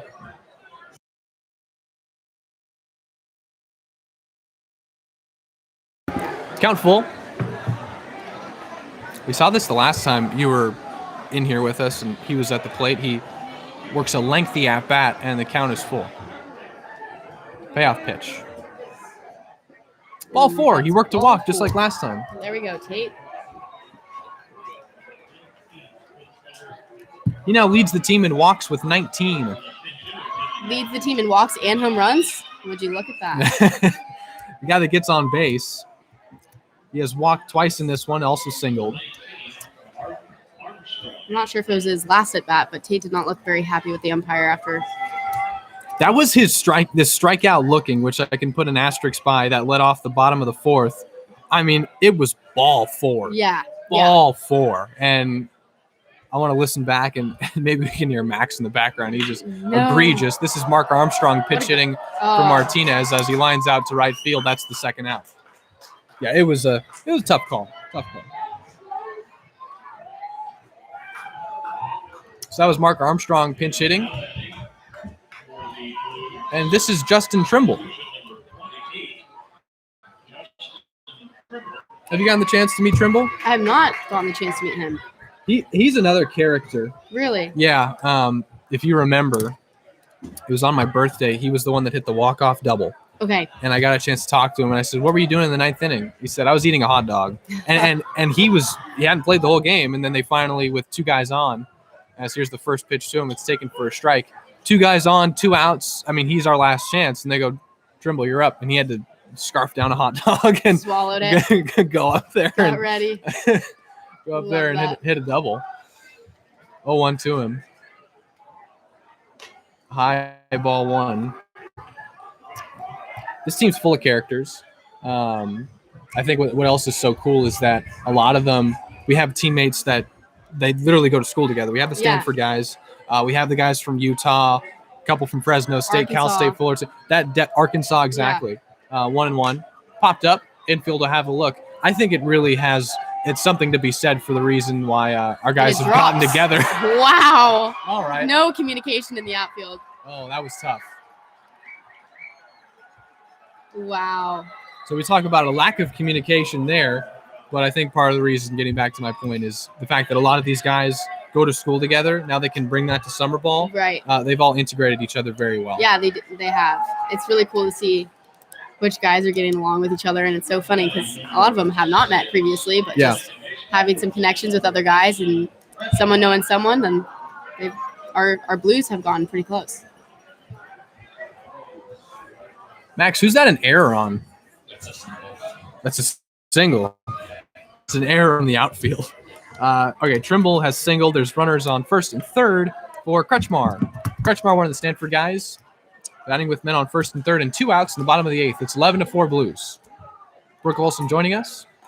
That is strike 1. Okay, so tomorrow you'll have an off day. You'll have 3, I think, actually. 3 Saturday, off Sunday, days. Monday. Yes, that's right. What are you going to do with the free time? Well, I'm going to start soccer in a few days, so I need to get organized, start meal prepping for the week, do all those things. I'm going to try to surf because it is tough surfing with these games, these night games. I always like to go out for a sunset surf, so hopefully I'll be able to do that Saturday, Sunday, and Monday, which will be really nice. So, okay, you say sunset surf. Mm-hmm. I have friends, as this one's popped up. We'll see if this one will stay fair. We'll stay fair. It'll be caught. Caught. All right. That one was caught by McDowell at first. That ends the inning. We'll keep it here because I just wanted to ask you. I have friends that love to surf, and they live in like the Santa Monica area, Malibu, and they are psychos. They're the ones that'll get up at like 3 a.m. Right. And it's like they surf at dawn. Yes. Basically. So do you prefer, even if you've ever done it, the early morning surf before the sun's even up or the sunset surf? Honestly, I could go either way, but I definitely like my days where I can sleep in. I definitely like to sleep in. So I opt for like the sunset session. But yeah, sometimes if I have soccer super early, I'll just go directly after. But yeah, I think I prefer sunset surf. It's kind of mellow. I think any normal person would rather not get up at 3 or 4 a.m. I get the hype. It's cool. It's a good way to start your day, but not for me. But then your day's over at 5 because you've been up for 12 hours. Right. Don't know how they do it. New pitcher on the mound for the Blues. We'll introduce you to him when we come back. 3 more outs to go, and the Blues will have their 22nd win. We'll be right back.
Top of the ninth underway. Blues are 3 outs away from a victory. Justin Vose is making his Blues debut. He's dealing from the left side of the mound. And he just delivered strike 1. 3 outs to go. It's 11-4. Breaking ball misses for ball 1. We've got Brooke Olson joining us again. We've got 3 more outs to go, Brooke. And you said you were a Cubs fan. You said your dad was from Illinois? My dad's from Illinois, yeah. Okay. So I've got some Midwest connections. Mom's from Minnesota. Go to school in Indiana. Everyone's also always talking about when we have days off, we got to drive to Chicago. We got to drive to Chicago. Yeah. Have you ever been to Chicago? And is the hype real? Honestly, I couldn't tell you if the hype was real because every time I went, I was pretty young. Okay. But yeah, I remember going. I've been to Wrigley, I think once or twice. That's on the bucket list. Okay. Yeah. Yeah. I have a nice picture of me in Cubs uniform at age 3 when they couldn't win a World Series, save their lives. But yeah, I don't really remember much of Chicago, but hopefully I'll be able to get back out there soon enough, watch a game. I'm definitely going to go at some point this year when we have downtime in Bloomington, especially I haven't had a car and I go to school in the Midwest, which has been a nightmare. Right. That one is lined to Mercado at short. See if we can make a play. And Gets away from Shell at first. Barons will get the leadoff man on. Yeah, that's definitely happening. I'll have my car. I'll be able to go whenever. I'm actually going to road trip from LA to Bloomington. And actually, fun. I did that last August with a cousin of mine, both of which one went to IU, one goes currently. And so I did it the first time with my cousin Michael's sister, LA to Bloomington in 4 days. Wow. Spent half a day in Nashville. Took the southern route. Yes, honestly, one of the more fun things I've done in my life. And doing that again, this time with her brother. Very nice. Yeah, it'll be That's awesome. Gonna be awesome. Did you ever consider going anywhere out of state? I don't really think so, and I don't know why I didn't. I get it. I mean, we're spoiled here. Yeah, we are. We are California. spoiled. Yeah. I think I've just always known that I've just loved California, and I feel super comfortable. Especially being only 2 hours away from my hometown, it's just it's far enough where my parents won't come knock on my door, but close enough I can go home and come back the same day if needed. That's fouled off by McDowell. He made the catch to end the bottom of the ninth. 0-2 is the count. He's facing Justin Vose, and the Barons have a runner on and no one out in the top of the ninth. Brooke Olson is joining us. So have you only been to Illinois in the Midwest? Yeah. Okay. Went to Wisconsin, visited there. Okay. But yeah, I usually stay on the West Coast mostly. And that is strike 3. It is, and it's the first out. McDowell has struck out for the 4th time tonight as he ends his night 0 for 5. And here's James Williams, who is 3 for 4. 2 singles, a double, and 2 RBIs. Bo's first strikeout as a Blue comes swinging against McDowell, and there's one gone in the top of the ninth. Bose is a freshman at Cuesta College. Have you met Bob Miller? Have you met our coach yes, at all? I have. So this is a guy plays for him, Justin Bose. How cool is it that coach gets to bring in his guys from 20 minutes away to come contribute for summer ball? I know, that's awesome. We have him and then AJ Esperanza. Who else do we Ryan have? Fenn. Okay. Yeah. And then we have former guys that used to play for him, then moved on to other schools. We have Ruben Mercado and Mason Grotto, who were both teammates at one time. Oh, really? Yeah. A lot of close Cuesta connections. That's really cool. Yeah, Coach Miller's super sweet. Very serious when he's out there coaching, but off the field, he always has something good to say. 0-1 is the count to James Williams. Bose throws over to first, and he'll be safe.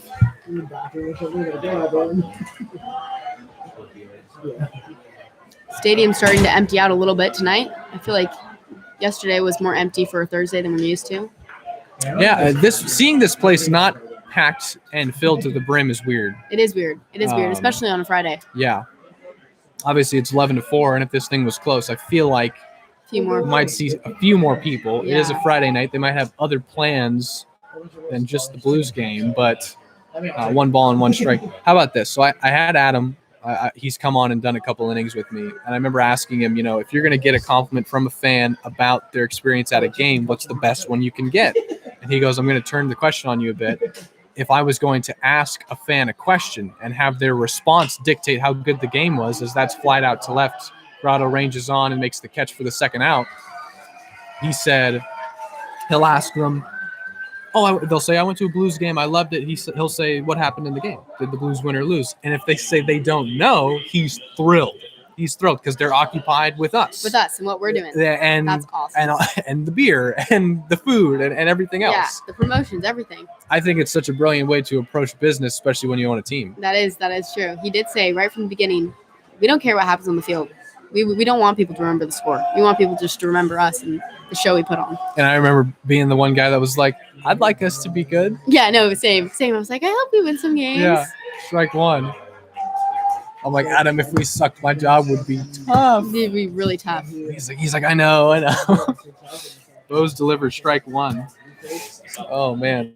Facing now Basil Williams. Bose has gotten 2 outs. 1 more to go for a victory. Runner takes off for second. Breaking ball is hit out to right.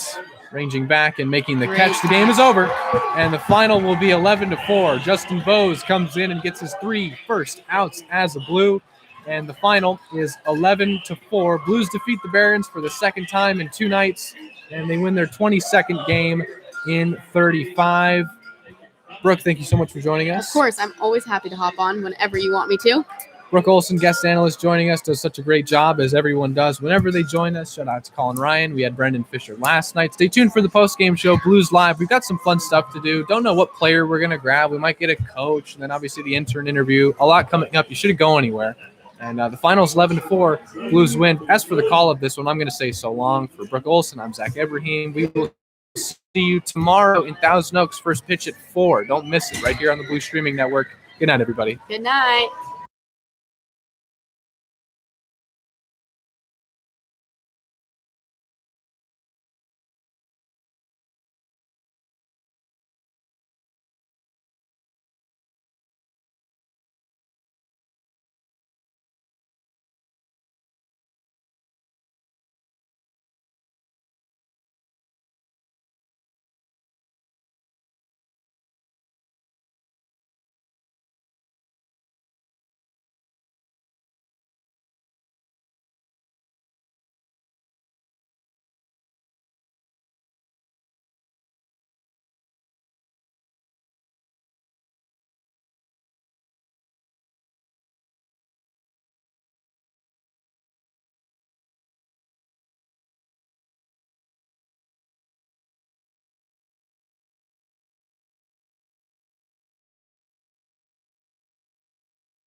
Quickly, final pitching lines for you.